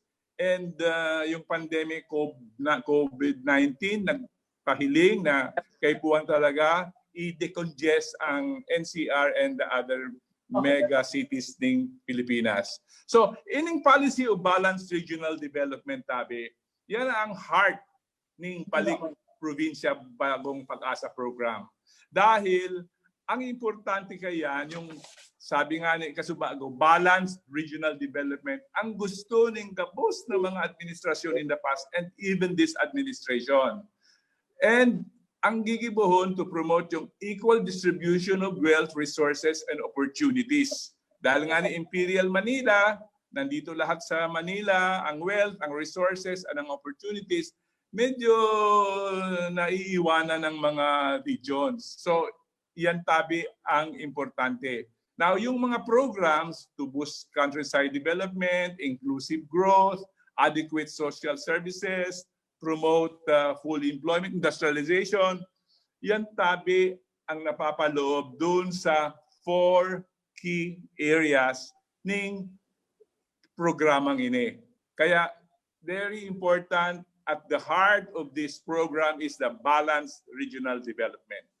Sige, next slide tabi. Tapos, of course, ang basis kayan, Philippine Constitution, Socio-Economic Agenda, Philippine Development Plan, at saka Ambition 2040 na pig-mention Kasubago ning NEDA. Next, please. Ito, yung 4, no? The key areas. Ang importante dito, key areas. Number 2, measurable policy objectives. And then, kailangan lahat ng government agencies, in fact, as of now, are doing their best na ang kanilang mga programa, activities, and projects are geared towards Balik Probinsya program. Meaning, dinadagdag nila na iling sa NEDA. So, ikalimanindang objective after health services, after build, after digital government, yung nga ni ang Balik Probinsya program. Kaya importante tabi ini, and then kahit na dati ginawa ito, walang nangyari, we have to start again, and we have to remember na ang government ngunyan is 2.5 years na lang. So kailangan i-accelerate ini. Next please. Next slide please. Ito, yung definition. Pero siguro hindi na ako masyado mag-define dahil alam na ng lahat, pero kasi yung iba nakararating lang or something. Itong social welfare, basically healthcare, empowerment, housing, other programs, assisting the poor, the unemployed, and the marginalized. Yan ang social welfare tabi. Organized provision for education, culture, medical, and financial assistance to the needy. Yan tabi ang explanation. Kaya definition. Yung health naman, state of complete physical, mental, and social being. Hindi lang po sakit, kailangan complete, well-rounded physical, mental, and social well-being. Yan tabi ang health. Ang sabi nga ng World Health Organization, a physical and mental well-being is a basic human right. Kaya kayo po, napaka-importante po ng health. Kung ang mga Pilipino, mga hilako, mga may sakit, paano tayo uunlad yan? Kaya importante tabi ang health, talo na sa mga aki, mga children ta. Employment, madali lang naman definition yan. May paid job, may occupation, and then may work one is engaged in. Next. Development infrastructure. A infrastructure-driven development. Yan ang importante dyan. Yung development o economic development is driven by infrastructure-based projects. And then, ang sabi nga ni Duman, ang old-style economies, ang mga infrastructure na pigaapod, ports, highways, railroads. Pero under the new age, high-speed rail, airports, telecommunications, internet. I will discuss telecommunications, internet later na makakatabang tabian sa satuyang mga programa. Next. Ito po yung mga timeline. Gusto ko tabing i-emphasize ito dahil hindi masyado nabigyan, although sinabi po ng ating executive director na yung short term daw immediate, yung medium daw immediate, yung long term daw, ano ba yung long term? Basta meron siyang sinabi dyan. Anyway, long term din. So, we have to remember in the coming up with our suggestion to make meaningful itong BP2 na pigaapod. Ang short term, yung pipeline and existing programs, activities, and projects. Nasa pipeline na or na-existing na merong available funds or appropriation na gagamitin tabi na intervention sa BP program. Now, itong importante, which can readily be implemented during the enhanced and general community quarantine. Ang ibig sabihin po, even this enhanced and general communities quarantine situation, dapat iwanan na yung mga programa na sabi nga ni Kasubago, dakulo ng DA, dakulo ng DTI, dole, gabos tabi sinda, ngunyan, gagibo na ng mga programa on BP2, tanganing ito ma-implement. And then after that, yung medium term. Anong ibig sabihin ng medium term? Existing na tabi yung mga PAP na meron ng available funds para magkaroon din ng intervention, and then welcome pa rin yung new PAP na pupunduhan na itong importante, which can be implemented when the ECQ or travel restriction is lifted. So pagkatapos na lift, ayun, kailangan yung mga programa i-implement. Yung long term naman, ito yung longer time horizon. Pero kay Puan, gibuo ng ng national government agencies, like ang example dito, decentralization of power, seat of government, medyo haloy-haloy lang. Beyond this administration yan. And tourism, agriculture, tax incentives, National Land Use Act, creation of new urban centers, yan ang mga long term. At this point, sasabihin ko na ang satuyang Kusog Bikolandia nag-sponsor ng competition, ng proposal for BP2.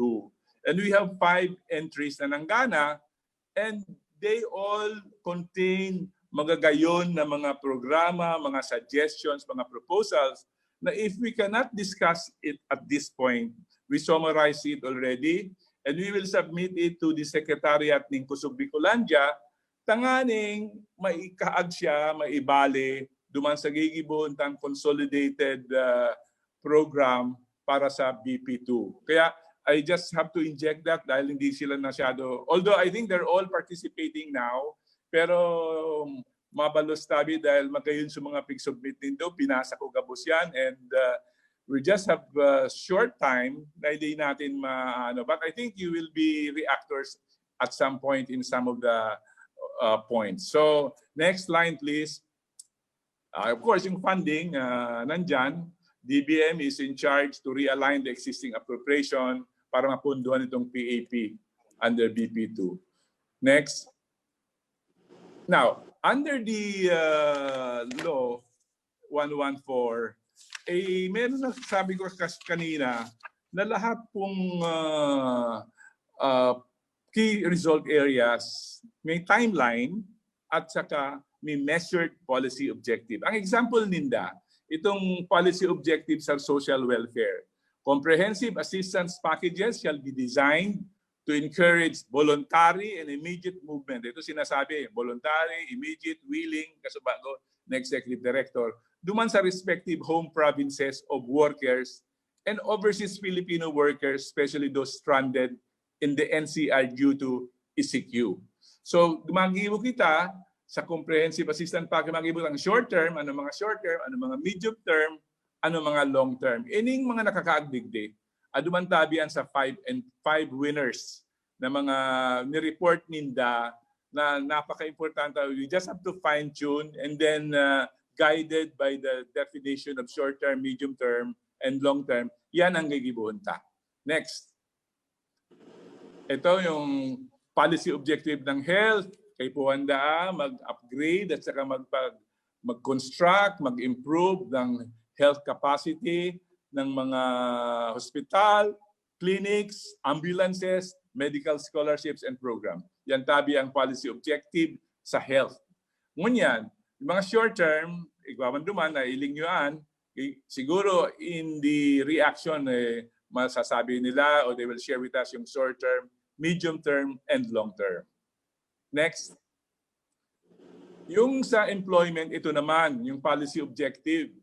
Educational institutions, technical and vocational schools shall be built in strategic rural areas, state universities and colleges, linked to industries, and conversion of idle lands into science and technology parks. Access to open distance learning shall be enhanced in rural communities of the Bicol region. Ito tabi ng mga policy objectives. Ginibo tabi ini kang government mo niyan when they formed or when they issued the EO 114. In fact, gabos ini palan under the law, under the executive order, yung BP2 Council will come up with guidelines. The BP 114 was signed May 6. 30 days na igwas ito ng guidelines. So dapat June 6, day man pigtaram ka sa Executive Director kasi bago kung iwanan sila ng guidelines. But ito po ay pwedeng maging part and parcel of the guidelines na pwedeng i-issue ng BP2 Council headed by the Executive Secretary and NEDA. So yung short term sa employment, dapat daw mag-hire doon sa mga barangay na where the building or factory is situated, livelihood identification and training programs. Sa medium term daw, i-attract yung labor sector by providing quality opportunities, employment availability, education to opportunity programs, encourage youth and overseas Filipinos to engage in agriculture. Gabos study yan under the 5 winning entries ng mga 5 winners na pigpa-competition ng Kusog Bikolandia. So kay po na lang i-fine-tune, kay po na lang ayusin para ma-implement. Mabali duman sa guidelines nagigibuhon ng council ng BP2. Next, please. And then development infrastructure, policy guideline, transportation, communication, power resources, irrigation facilities, i-develop in different regions specific to Bicol region. Ano ba yon? Sabi nga ni, ano bang focus tayo? Kung ano mga resources natin, kung ano mga opportunities digdi, dapat sa Bicol region naka-focus yan. And then it should be given down to the individuals in enterprises qualified under the implementing guidelines to be issued by the BP2 Council. Ang recommendation by the one of the five silang gabos, outline the pending infrastructure projects, dapat maisihan, and then i-identify priority ang projects for follow-up. Duman sa medium term, Igorwan Pictaram, Metro Naga, Legazpi, connect the two metropolitan areas, that igwasin ang pig-identify na dalawang metro cities, mega city, Naga, Davao, Legazpi. So Naga Airport, Bicol International Airport, Philippine National Railways Commuter Service, yan ang medium term. Yung long term naman, National Railway System, additional domestic airports sa Bicol, strengthen internet connectivity through easing of policies and permits for telcos, and then connecting local roads to top economically producing municipalities to respective ports and national roads. Yan tabi ang development infrastructure.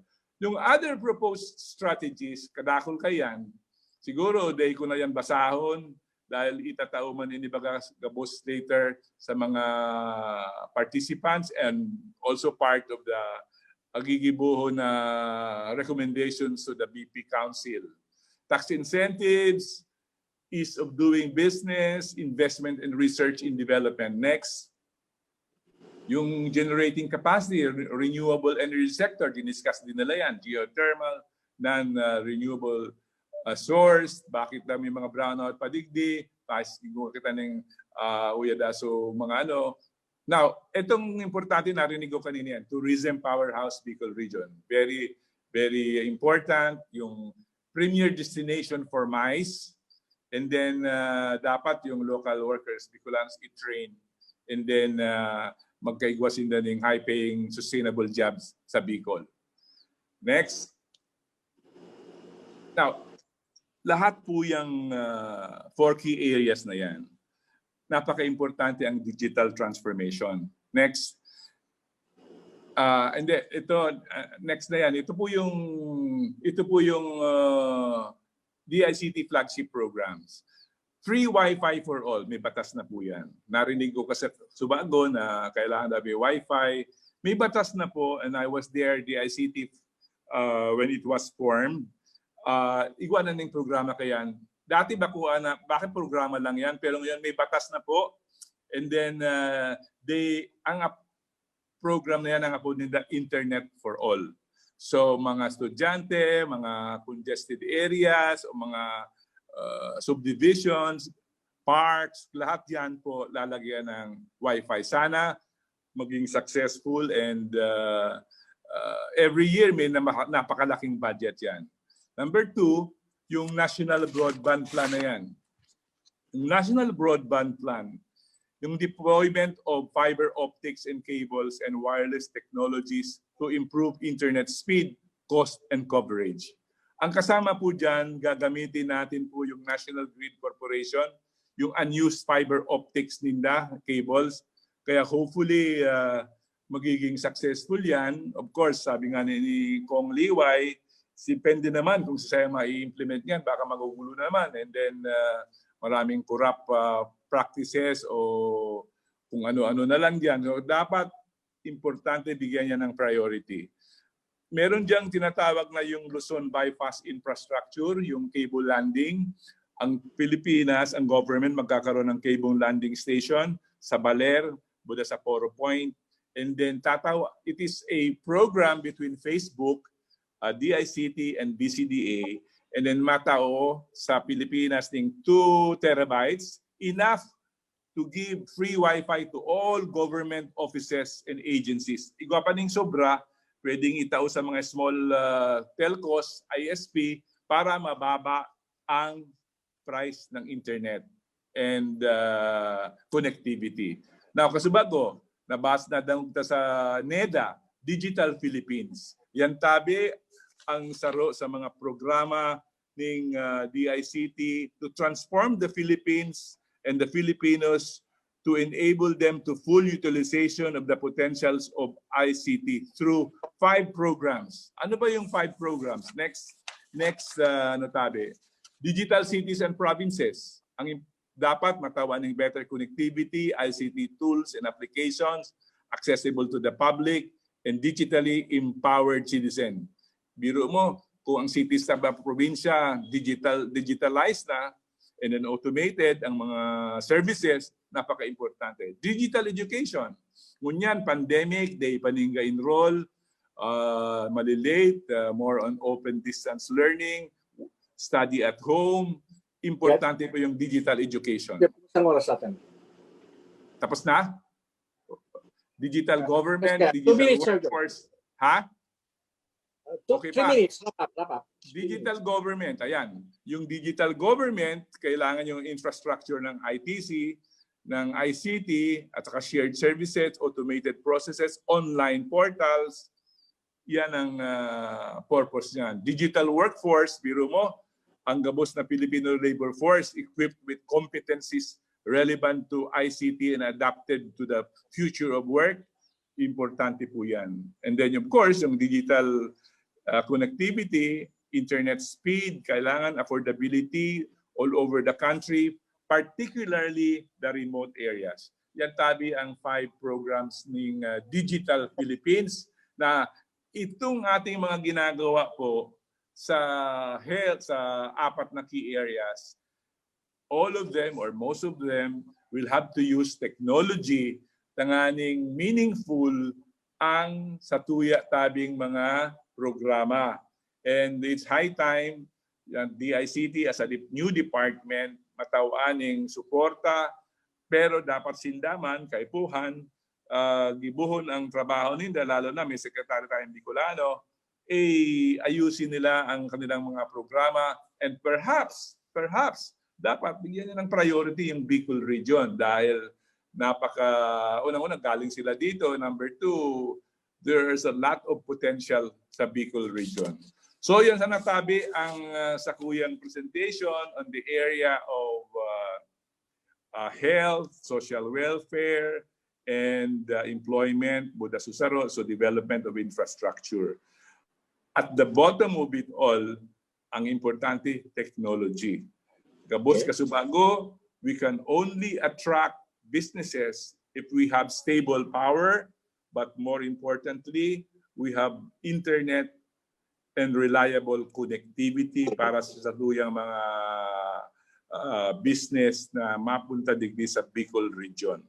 So yung sa natabi, I think I will close my presentation with that and open the floor for reactions sa satuya pong mga na-assign na magre-react digdi. But ang importante tabi, lalo na sa Kusog Secretariat, yung 5 entries na satuyang nanggana sa competition ta. Dakul duman ning mga ideas na pwede nating makuha, like ang saro dyan, yung promotion kang Balik Probinsya, kailang i-promote mo na yan, i-assess para yung willing at saka yung mga pwedeng bumalik ma-decide. Saka hindi lang yung promotion, yung susunod dyan, kailangan may prevention. Dapat hindi sila babalik ulit sa NCR and other cities. Pero how will they do that? Dapat meron silang opportunities, jobs, and wealth na digdi sa Bicol region gigibunta through this BP2 program. Thank you very much, Pabalos. Attorney George Sarmiento. Thank you very much. I think there's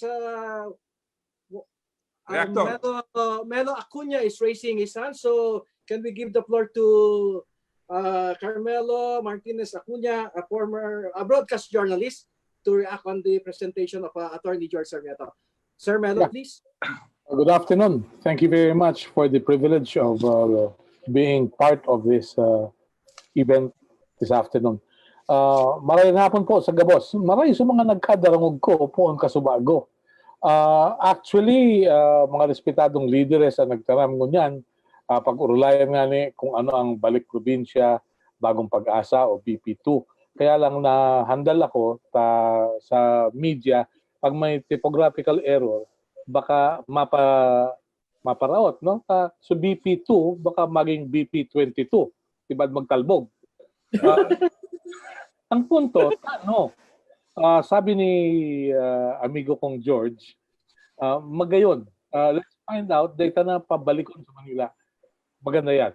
However, it's a violation of the constitutional right of a person na magbiyahe kung sa inyong gusto. Kung igwang oportunidad, kung maray ang buhay sa Bicol, dahil maharali yan. Sisayang dahil maisip na magbalik sa iyang rono. Bakit ba naghali? Ano naghali? Kasuhapon po na unambitan duman sa Philippine Business or Philippine Economic Update kang World Bank. Nasabi kan sa resource person duman na milyones ang nawaran kang trabaho por dahil sa COVID-19. Idudugang ka pa dyan sa mga nawaran trabaho ng mga OFW. Alagad, ang hapot dyan, nagharali sinda sa Bicol. Naghali sinda, tanganing magkaigwanin marirahay na buhay. Magkaigwanin marirahay na hanap buhay. Tanganing makaeskwela sa mga aki, magkaigwa kiyarong, na de mahaloy, tibaan pag nagretiro, igwang nuro negosyo. Si President Duterte signed Executive Order 114 at the insistence or suggestion of his close confidant and friend, and now Senator Lawrence Bongo. That's okay. That's laudable. It's an attempt to bring more people out of densely populated areas like Metro Manila. But Asian Development Bank, in a study some years ago, said people will continue to be attracted to growth centers like Manila, Cebu, and other cities in Asia because it is in these areas where economic opportunities come from. Okay? Now, Mr. George Sarmiento mentioned about the fact that the committee was given 30 days to formulate guidelines. Guidelines. Oo, 30 days, no? Pero hindi ko narinig kanina na meron ng guidelines. Kaya wala pa. Parang wala pa. Parang comics yan. Abangan ng susunod na kabanata. Now, people at the top can do so much. Hanggang doon lang yon. Pero ang bulk ng trabaho nasa LGU, nasa local government unit. Kung ang politiko sincere at hindi puro tarpaulin lang ang makikita sa National Highway, di meron tayong kinabukasan. Nakita ko ito sapagkat meron mga gustong umuwi. Construction workers gustong umuwi sa Bicol. Ang sabi nila, uuwi kami kung may construction sa Bicol. Pero kung walang magtatayo ng mga condominium, wala kaming trabaho. Okay, maganda yon. Meron training. After training, anong trabaho ang maghihintay sa kanila? Isang bagay yan. Isang bagay dyan, Bicolanos will have to decide through Kusog Bikolandia kung anong dapat gibuhon tanganing magkaigwaki improvement ang satuyang rona. This is a shared responsibility. The time for speeches is over. The time to dirty our hands to work is now. Kung ibabalik mo man lang ang tao sa probinsya, ito yung problema. Ang problema, simple lang. Ano ang naghahalat sa inda? Ngunyan, tatabangan ta sa umabaralik. Mataram sa mga kapitbahay. Ininot pa sa mga nagbaril probinsya. Kitang dahil nga ni nagharali, mayo. Yan. Okay. This is the first step. I believe this is a laudable project. However, let it not be said that this will be the first and last step. Take it from Nelson Mandela, who once said, it is in your hands to create a better world for all who live in it. Now, if we measure progress by subdivisions, forget it. We can only say progress has come to the region kung maayos ang buhay ng ating mga kababayan against all odds. Sayang, wala na yung Taganeda. Tatanong ko sana, meron kang asset, Bicol River Basin. Ano ang na-develop dyan sa BRBDP na yan? Ano ang ginawa natin sa assets natin? With that, I say thank you for the privilege with you this afternoon. Thank you. Thank you. Sir Melo. Sir George, before we reply on this, there's another one reactor. Can we hear from, I think, Mayor Ariel Non of Jose Panganiban is raising his hands a while back. So Mayor Non, are you still there?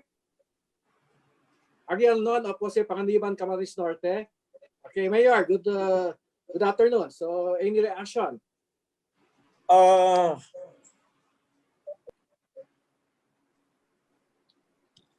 Nawala po kayo, Mayor. Magandang hapon ho sa lahat. Okay, Good afternoon. Go ahead. We can hear you now. Yes po. Kanina po kasi ako nakikinig at inaabangan ko sana yung keynote speaker natin. Okay. Pero that he's not available, Senator Bongo. Kasi ang concern ko lang ho dito sa pinag-uusapan natin, dito sa bayan namin may gusto akong ilapit na programa. We have 200 hectares available lot, katabi ng 30 hectares na declared na economic zone. Now, ang gusto ko mangyari ho, i-anchor yung programa namin dito sa Balik Probinsya program.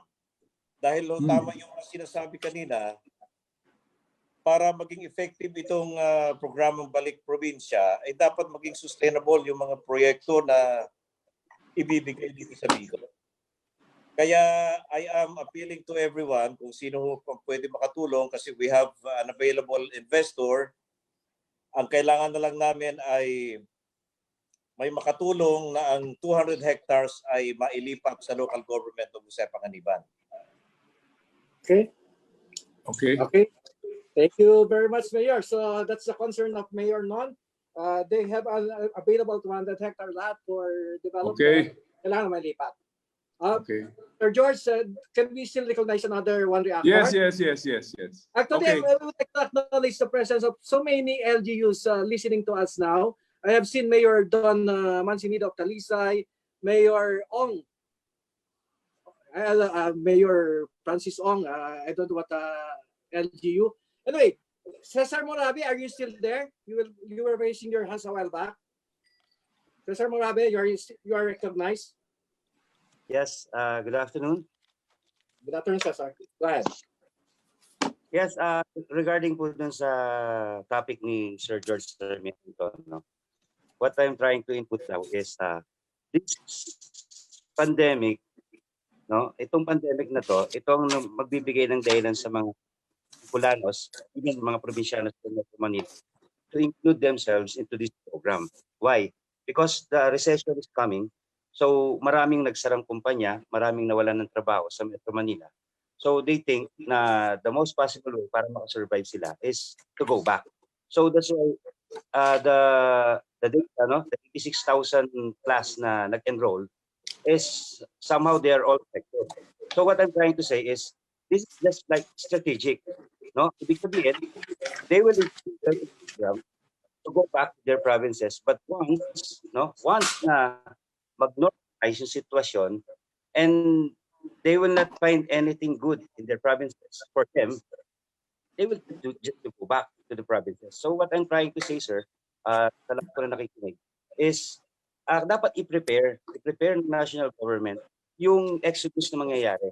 Na hindi naman itatapon lang sila or not really tatapon or bitbitin sila pa uwi and back dyan. So, kasi may mga basis na Once the Manila recovered, babalik lahat yan. And masasayang yung expenses na inaalat ng gobyerno natin sa ngayon, like the Hatid Probinsya program and everything, kasi mawawala rin yan babalikan. So, pangalawang punto, sir, is may mga families na from the provinces na naka-set up na yung pamilya nila sa Metro Manila.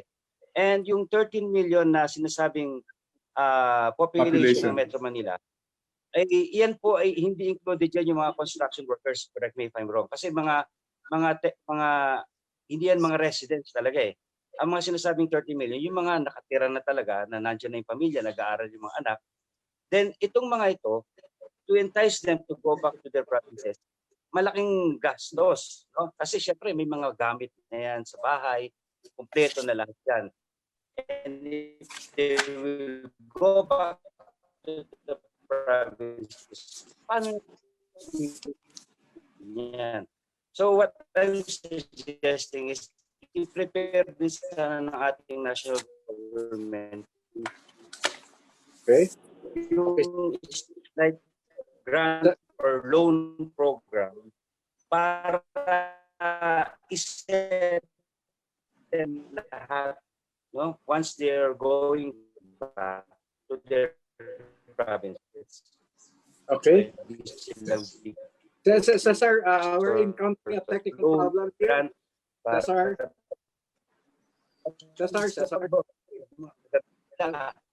Kasi hindi lang makatawan nila nila once they go back to provinces.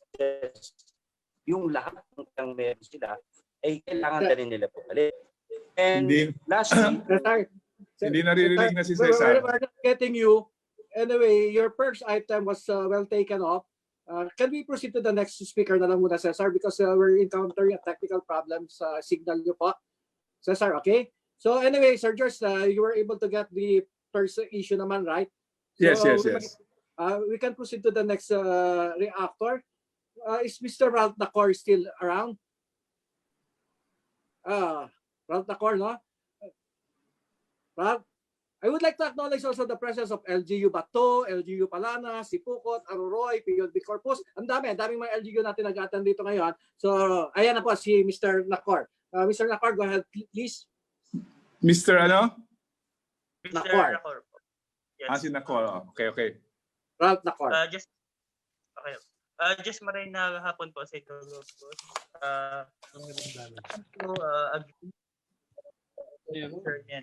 So, if we want to develop the Bicol region, we need to focus sa mga sector kung saan may dakulang potential ang Bicol. So, mapun po ni first with the infrastructure and industrial development. So, nabanggit man po ni Attorney Sarmiento, which is the development of the two regional centers, which is aimed to be seen as an alternative for Metro Manila. And we identify it to be Metro and Metro. So kung okay na po ni, kung okay na digdig, we will shift to the sub-regional centers, which includes Daet, Pili, Sensible Masite, Ligaw, Iriga, Tabaco, and Matnog. So with the another one is that we need to increase the region's capacity. So one of the characteristics of the industrial countries in the world is that they have may igusin na po yung sapat na power. So digdi po sa Bicol, igwa kita ng geothermal energy, which is in Tiwi, run by the Philippine Geothermal Production Company and Bacman, Bacon Manito. Then, pero may iba pa pong sarang geothermal power plant na actually it's a potential geothermal renewable source, which is in Iriga. So I think we could also develop it, and and also dahil lang po kita settle sa geothermal, we should also find for new renewable energy source. So this includes solar, wind, biomass, and water source. So in fact, sa Muya sa Bicol, sa Muya sa Pili Camarines Sur, yung rice husk fired power plant. Nakagibo ning kuryente hali sa Atapang Bagas. So another objective of increasing the region's generating capacities is to ang Bicol maging energy sufficient, and also mapababa man po nga niya ang power cost sa tuyong rehiyon. So the next thing is that we should also strengthen the agriculture and fishery sector. So may iling po tani for mataw kitang cash incentive sa mga para UMA, para SIRA, then scholarships po for mga aki para umasin para SIRA for them na ma-urge na mag-pursue ng BS Agriculture and BS Fisheries sa pagdadagdag na agendas. Then isa pa pang importante is that we should also modernize the industry through research and development. And the next thing is that Bicol region as a tourism powerhouse. So aramdaman ko na may potential ang sa tuwing rehiyon when it comes to the tourism industry. And ang kay punta lang po is that to address the transportation and infrastructure issues into this. So with that, okay na po. Thank you, Mr. Nakor. Okay. Thank you, Sir George, for a while, I think I have seen Mayor Don Mancinito of Talisay and Mayor Francis Ong. Can we recognize them, Mr. Host? Mayor Don, gusto niyo ba magsalita? Mayor Don, nandiyan ka ba? Mayor Don, nawala si Mayor Don. Anyway, how about Mayor Francis Ong? Kanina kasi nag-raise si Mayor Don. Anyway, Sir George, I think okay. Ayun si Mayor Don. Primero tabi ang nagsalitang apat na reactors, si Cesar Morabi at saka si Ralph Nakor. Mga winners tabi niya to answer sa tuyang competition. And they have submitted entries na talagang dapat pag-aralan natin at isama natin dun sa mga recommendations natin kung paano natin matutulungan itong Balik Probinsya, Bagong Pag-asa program ng government. Yung sinabi po ng ating mahal na amigotang journalist, talaga pong itong programang ito, hindi naman kaagad-agad mai-implement dahil we have to prepare the provinces, the municipalities, and the cities who will be accepting, receiving itong mga hali sa mga cities, sa mga NCR and other areas na nagtatrabaho sila. Sir, first, can I cut you off first? Yes, yes. One more reactor. He has been raising his hands kanina para si Mr. Sherwin Dulay. So Sherwin Dulay, I'm very sorry about that. I'm very sorry. Sorry, our apologies. Sir. Darwin, yes, please. Okay, I'm very sorry. Opo, maraming salamat. Good afternoon sa lahat ng mga kasama natin kanina po. 87 tayo, pero ngayon 67 na lang. Bibilisan ko lang po. Request lang for the next na pagpupuli natin. Sana po ay mailagay natin ito into Filipino o Tagalog dialect or maybe English para po yung ating medium of communication mas malinaw sa lahat. Kasi yung iba, hindi naman po nasa region 5 tayo. Naiintindihan yung mga people languages. But anyway, Chapi. June, Chapi. Di madangog. Sir, pero gusto ko lang pong Sige, Chapi. Sige. Di ka nadadangog, tabi. Ay po nadadangog. Okay na po. Hindi pa rin. Okay, ladies and gentlemen, that was Sherwin Dulay. May problema lang siguro signal. So, Sir George, can we now wrap up? Yes. Yan po, pwede na. Ayan. Sir Carmelo? Sige. Okay na po. Okay na. Tama po ako, naniniwala po ako na let's identify first kung ano po yung meron tayo. Parang tayo nagbibenta ng mga produkto. Ibig pong sabihin, alamin muna natin kung ano yung meron Bicol region para ibenta natin sa mga investors. Kung ano meron tayo, yun ang benta natin. Gusto ko lang pong ipaalam sa ating mga legislators, mga lawmakers natin, pwede po ba sila mag-act ng isang batas na pigilan na lumabas ang mga professionals upang mapakinabangan natin sa ating pong bayan o sa ating probinsya, sa ating rehiyon. Huwag na muna sila lumabas. Let's say for example, mga 10 years, magserbisyo muna sila sa atin just to improve yung pong ating capacity on delivering services. Okay. Opo, ang Santa Elena po ay napakaraming waterfalls. Isa po dito yung tinatawag na Aimee Irene. This is named after the daughters of former President Ferdinand Marcos. Ito po matagal na natitenga pero napaka gusto namin na ito'y mabuhay ulit kasi napakaganda po nito. Kambal na talon. Bukod tangi sa buong Pilipinas. Ito po, agree po ako kay Mr. Mayor Ariel Nun. Sayang yung aking kasamahan dyan sa Panganiban. Ang sabi niya, mayroong area na pwedeng gawing export processing zone.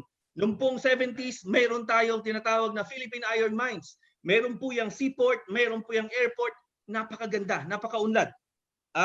Buhayin po natin yan. And then of course, ito pong sa pagtatapos, gusto ko pong sabihin, to better meet our dreams for our region or maybe to our nation, ang ating pong bansang Pilipinas, let's set aside politics first. This is what we separate us. Pagsamasamahin na po natin yung ating pong mga kaalaman para po makamit natin ang tunay na pagbabago. Katuwang niyo po ang probinsya ng Camarines Norte, lalo tigit ang Santa Elena Camarines Norte, para po makabuo ng strong, concrete preparatory guidelines para po dito sa Balik Probinsya Program, Bagong Pag-asa. Maraming salamat po. Thank you, Sherwin. Sir George, Sherwin, yung okay. Opo. Ang bottom line kang gabos na pigtataram ninda kay puhan bago maging meaningful ining Balik Probinsya Program. Kay puhan i-prepare yung probinsya, yung municipality o yung city to accommodate or to receive yung mga babalik. And then pag dumating naman sila, kailangan may training. And I agree with those sinabi kanina na after training, anong gagawin? Kaya babalik at babalik din sila sa pinanggalingan nila. So this is not an easy job. Igwang programa na araw kayo ni, pero kay puhan i-preparar ta ang environment tanganing daisinda bumalik ulit sa pinanggalingan nila sa cities where job opportunities are many. Kaya magtabang-tabang talaga kita na ining magayon na programang ini maging effective and maging successful. Sir George. Apo. Sir George, i-incorporate ko lang. Last part na po. Yes. Na-release po kasi itong Executive Order number 114 May 6, 2020. Ang akala ng lahat, ang akala ng mga tao sa Metro Manila, pwede na silang umuwi. Na nagkaroon na nga ng kalituhan kasi nangyari pa ito during the pandemic, itong COVID-19. So nagkagulo na. Akala nila, ito na yung tamang pagkakataon para umuwi sila at may nakaabang ng mga trabaho para sa kanila. May ina-explain ko kanina yan. Pwede po ba nating pagtulong-tulungan na ma-explain natin sa ating mga kababayan na sandali po na huwag muna po tayong umuwi kasi hindi pa po tayo ready. Ang LGU natin hindi pa po ready. Mayor, Sherwin, na-explain na po yan kasubago na ang ito yung probinsya compared to Balik Probinsya. So, ang BP2 Council may programa na yan. DILG is also helping in the propagation or para malaman ng lahat yan. So anyway, to continue, dapat bago ito yes. I think Mayor Don Manzanillo is now ready to provide this reaction. Salamat po, salamat. Thank you for the opportunity. Salamat, Mayor Don. You are recognized. Mayor Don, ikaw nag-exercise ka sa likod, Mayor. Sige, go ahead, Mayor. Dali baga. Ina, marami pa akong hindi nasabi. Ang pinaka-purpose talaga nun ay ma-decongest yung Metro Manila. Pero ayos naman na. Mayor Don. Kaya na ka magparatarang ng Bicol. Ay, naka-open pa yata po. Sorry po. Nandiyan ka pa ba? Nalito ka. Mayor Don Manzanillo is recognized. Sherwin, we will go back to you na lang siguro after this. Mayor Don, go ahead. Mayor Don, alisin mo na yung medyo mahina po yung ko, yung audio dito yung dating. Magandang hapon po sa lahat, kay SND, Senator Bongo, sa lahat, kay Ma'am Liway, sa inyo po lahat, mga mayors, magandang hapon po. Magandang hapon po, Congressman. Attorney Steve, sino man po na nandyan. At pinaabot po yung suporta ng bayan ng Talisay. Siguro yung hindi ko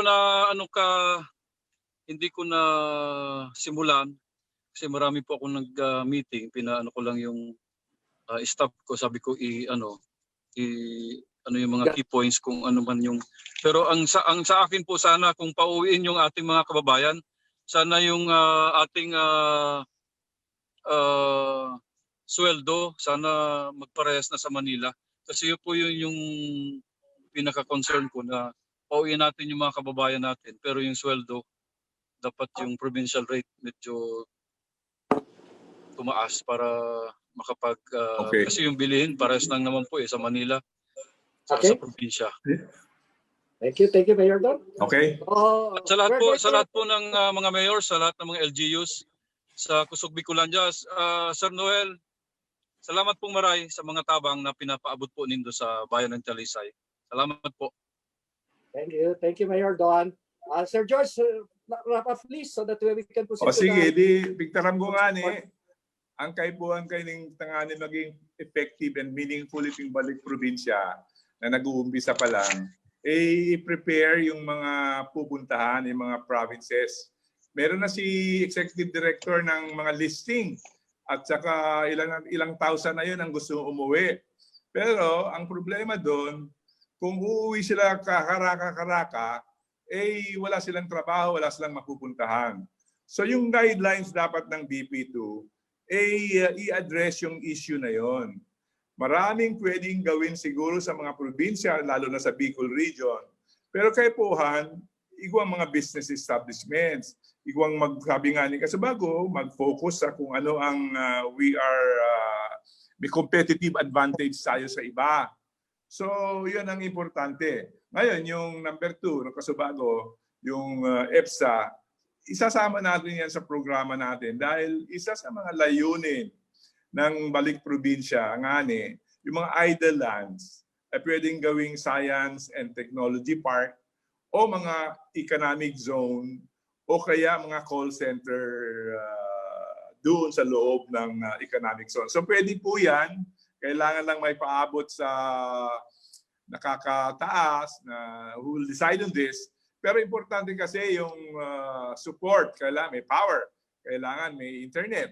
Kailangan may tubig. So anyway, pag-aaralan lahat yan. Number 3, yung kay Cesar Moravi, isa po siya sa mga entries na winners natin. Yung sinabi niya, i-prepare yung groundworks para yung pagbalik. May mga job opportunities para sa mga umuwi. Importante po yun. And then si Ralph naman, sinasabi niya yung prioritize yung sektor na kailangan madali ang implementation, lalo na yung Metro Naga, Metro Legazpi, yung geothermal, non-renewable energy. Isasama po natin yan. Agriculture, fishery, and then research and siguro mechanization. And then yung kay naman Tabi, kay Sherwin, yung mga professional daw dapat to stay 10 years. Medyo hindi natin mapipigilan yon unless they have opportunities sa mga probinsya. Pero to stop them from going to greener pastures, medyo mahirap din po. Kaya nga itong Balik Probinsya, nakasama na yung mga professionals na yan, kailangan meron silang magagawa o mapagkakakitaan where they're going to immigrate o reverse migration. So no politics, medyo mahirap po yung no politics na yan. Lahat yata natutulog, kumakain, humihinga sa politics. Pero dapat alisin na talaga yan. Kasi may mga agenda silang hindi maintindihan.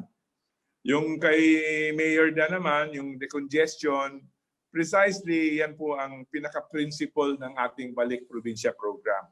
So gabos yan, and then sabi ko nga talagang napaka-importante ng programa na ito, pero pagtulong-tulungan.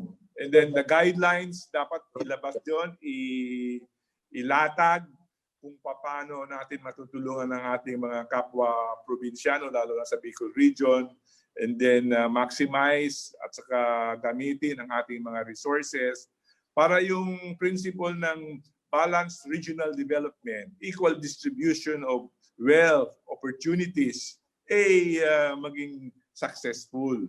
So I think that's about it. I-wrap wrapping of our segment, June. So maraming salamat po sa nag-participate, and this is not the last and the final consultation sigurong gigibuhon, maybe not in a form like this, but in other forms. Basta magtutulungan po tayo, and this is the primary reason for being ng Kusog Bikolandia, napakusugon ang Bikolandia, and Balik Probinsya program kailangan tulungan at suportahan. Salamat po. Thank you very much, Attorney George Sarmiento, and to our reactors. Thank you very much. Ladies and gentlemen, we have come to the concluding part of today's event. Our special guest is the esteemed Chairman of the Bicol Regional Development Council, RDC, and the Honorable Mayor of Legazpi City. Under Executive Order 114, the RDC will also serve as the Regional BP Program Council. Thus, at this very moment, we hereby manifest our intent to furnish the Honorable Mayor and the concurrent RDC Chair of a copy of our manifesto, a draft of which is flashed on the screen. Jeff, this plus the manifesto. Actually, this is a consolidation of the proposals given by the 5 winners, and will be inputted the inputs of the reactors today. Of course, so this is subject to further requirements. So, Mr. Mayor, we will be submitting to you a statement of commitment from the participants and organizers toward the pursuit of fruition of BP outcomes for Region 5. And we will also be presenting to you, Mr. Mayor, a list of priority programs, activities, and projects, PAPs, recommended for inclusion into the Regional Strategic Development Roadmap, distilled from the grassroots to the prism of KUSOG, Kusog Policy, and Program Guideposts, and aligned with the 4 mandated pillars of the BP Program Framework. Without ado, let us hear the Honorable Mayor Noel Rosal for his response. Mayor Rosal, please. Mayor, you may go ahead. Okay na ba ako? Yes, we can hear you now, Mayor. You may go ahead. Okay. Thank you very much, June, and all the members of Kusog Bikolandia. Ito ang pinakamahaba na meeting na in-attendan ko eh. It's 1 o'clock. But really, I learned a lot. Alam mo naman, walang monopoly ng knowledge. Ako, napakabata pa naman natin sa mga ideas, lalo na si George, maganda. Si Liway, maganda yung mga sinabi ninda. But as your RDC chair, I would like also to share something sa lahat ng mga mayors at saka mga membros. No? I do believe that itong Balik Probinsya program, the primary reason now is really to decongest Manila. Sabi ni Melo Acuña, may right ang bawat isa na kung saan pupunta. But really, I agree with him. We're going to strengthen our region. Economically, infrastructure, and foremost of all, opportunity for employment. As your RDC chair now, rineview ko nung ako umupo last year, when I was appointed by the President, yung tinatawag natin na Regional Infrastructure Development Program or RIDP. Yung batting average ng Region 5, kaya ang iba ayaw na mag-attend ang mga mayors, mga governors. Kasi yung mga rinilista ng mga projects and programs, would you believe only about 20% ang batting average per year. Meaning, hindi masyado nabibigyan ng pansin pagdating na sa Kongreso.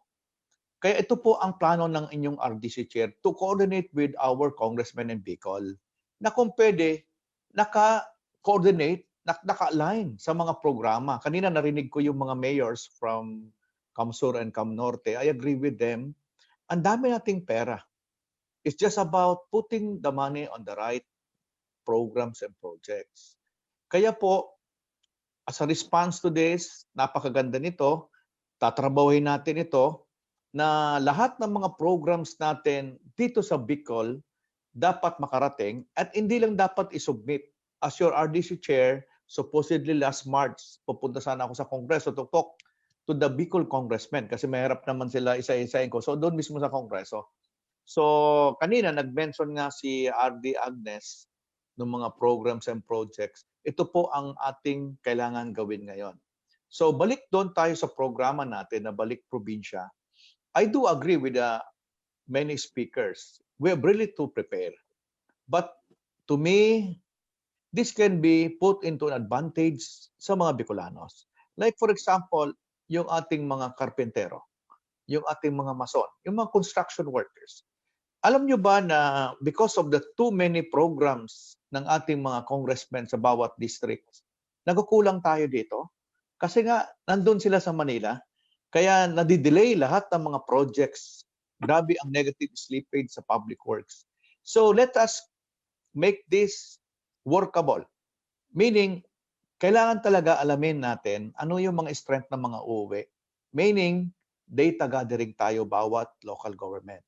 We have to strengthen our database. Kaya, itong Balik Probinsya, I would like to tell you, mga governors, nag-uumpisa na po. As a matter of fact, in Albay, nag-umpisa na si Governor Bichara. And around, siguro close to 1,000 na ata nakabalik sa amin.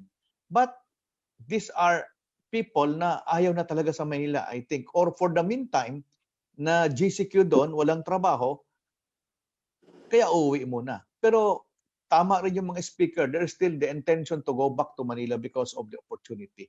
But this time, with this program, na ang ating Bicol, strengthen natin yung ating data, yung ating infrastructure program, na talagang kailangan natin sila. And of course, improve our economy. Ito talaga ang palakasin natin. Ano ang trust natin? Agriculture, tourism, ano pa yan? Infrastructure development, and others. I do believe ang Bicol po meron lahat niyan. Kaya lang, it's just a matter now of putting that on the right perspective. Kailangan talaga may program, may plano. And as your RDC chair, I would like to assure you that the 4 areas right now, ang inappoint ko mga chairman para yung ating mga local government unit magkaroon ng boses, yung infrastructure, economic, social, development administration, lahat po mga mayors. No? Si Mayor Legasyon ng Naga, Mayor Crisel, Mayor ng Masbate, at saka yung Mayor ng Iriga. So meaning, itong mga taong ito can now connect with the various local governments para marinig. So this is only the first phase. The second phase is to connect now. Paano mapunduhan ang mga projects natin? This is not to go against or to down to yung mga congressman. Ang mga congressmen, may mga kanya-kanya rin yan na agenda sa kanyang distrito, which sometimes is not adaptable doon sa ating regional infrastructure development program. Pero ang iba naman, nandun na. It's just a matter of aligning it. And I do believe, with so much money that we have right now, I think now that the right time na i-strengthen natin the proper connection, the proper linkages dun sa mga projects natin sa mga LGUs. I think magkakaroon tayo ng pag-asa. And let us take advantage of this na uwi na yung mga kababayan natin at ma-strengthen natin more ang ating region. So once again, I would like to thank everyone. So sabi ni June, isusubmit sa atin and i-invite ko kayo in one of the meeting. I have a meeting on June 24 for the second quarter RDC meeting. I hope I can receive that the soonest para ma-include namin ni RD Agnes. Salamat po. And it's really a very education afternoon for me. Marami akong natutunan, lalo na yung ating mga speakers from the different sectors of our society. And yung ating mga mayors, nakita ko talaga very active, lalo't pa more on the concern of strengthening their locality, especially in the line of tourism, which I do believe ito talaga ang isa sa malaking potential ng ating region. It's just a matter of putting up the proper infrastructure. And I do believe, layo na itong mga highway, yung international airport sa Bicol, yung Tayabas, Camarines Sur Highway that will shorten the trip from Manila to Bicol. Yan ang mga main. The PNR, I'll tell you, that is the backbone na missing link natin na gusto ko po ma-implement natin habang nandito pa ang ating Pangulo na nangako sa atin na gagawin niya. These backbones will be the key para ma-deliver natin ang mga produkto. Because I do believe ang train pa rin ang pinakamura na means of transportation na pinabayaan natin bilang mga Bicolanos. So once again po, salamat kay Noel de Luna sa pag-invite sa akin and looking forward again for another meeting with you guys. Salamat po. Thank you, Honorable Mayor Rizal, for your inspiring words. We will be looking forward to that June 24 meeting of the Regional Development Council. Hopefully, we will be able to submit the output of this workshop in the nearest time. So definitely, we in Kusog Bikolandia will force and pursue what we have started with the Legazpi Mayor and RDC 5 henceforth as partners for progress.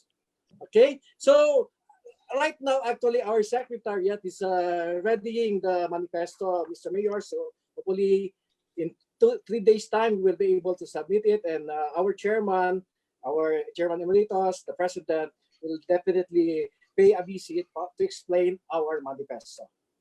So we have come to the end of our program. So to all the participants of this first public consultation on Balik Probinsya, Bagong Pag-asa program, thank you so much for your meaningful involvement. We shall count on your steadfast support. Good day to all. Maraming salamat po. Diyos mabalos. Asin maray na hapon sa tuya ka, boss. Okay? So, tapos na po tayo. Thank you. Thank you to Kusog Bikolandia. Okay. May magsasalita ba sa inyo? Go ahead.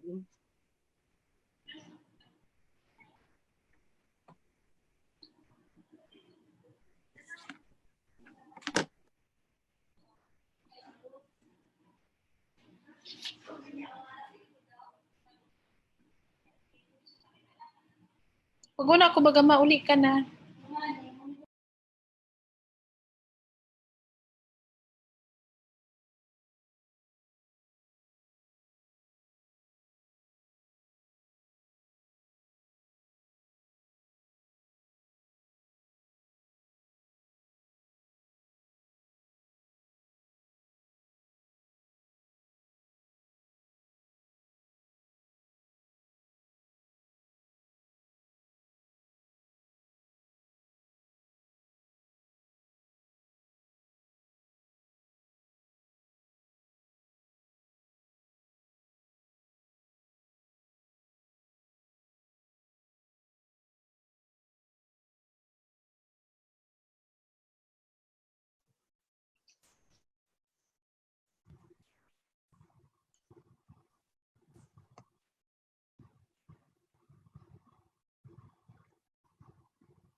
Sa puso ang sindugo, ipahiligtas sa lubos, sa tuyang pagkasararo.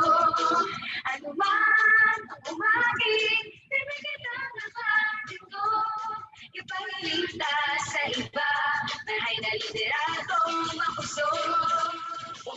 Ekonomiya na sa tuminamahon, kauswag ka sa tuyang maaabot, pagpadala sa paluan, kapataw at si Jun, Bikolandia, puro yung yung makusog. Yun ang gabos, para sa ingat na lahat. Bikolandia, boss na sektor, kahit saan ko man. Resort, mag-asenso, sa tuwang buwan, Bindong Bicolano. Kusog Bikolandia, Kusog Bikolandia. Bicolano kita, handa naman silbi, pagkaka sa laro, ang isipon sa pirmi, seryoso, pagbabago, pusan ka na dibdib, Kusog Bikolandia, sa tuya ini. Ekonomiya na sa tuminamahon, kauswag ka sa tuyang maaabot, pagpalangan ng paluan, kapataw at si Jun, Bikolandia, puro yung yung makusog.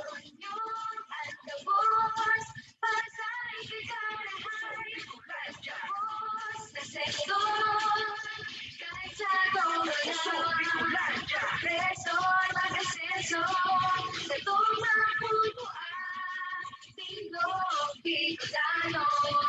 Kusog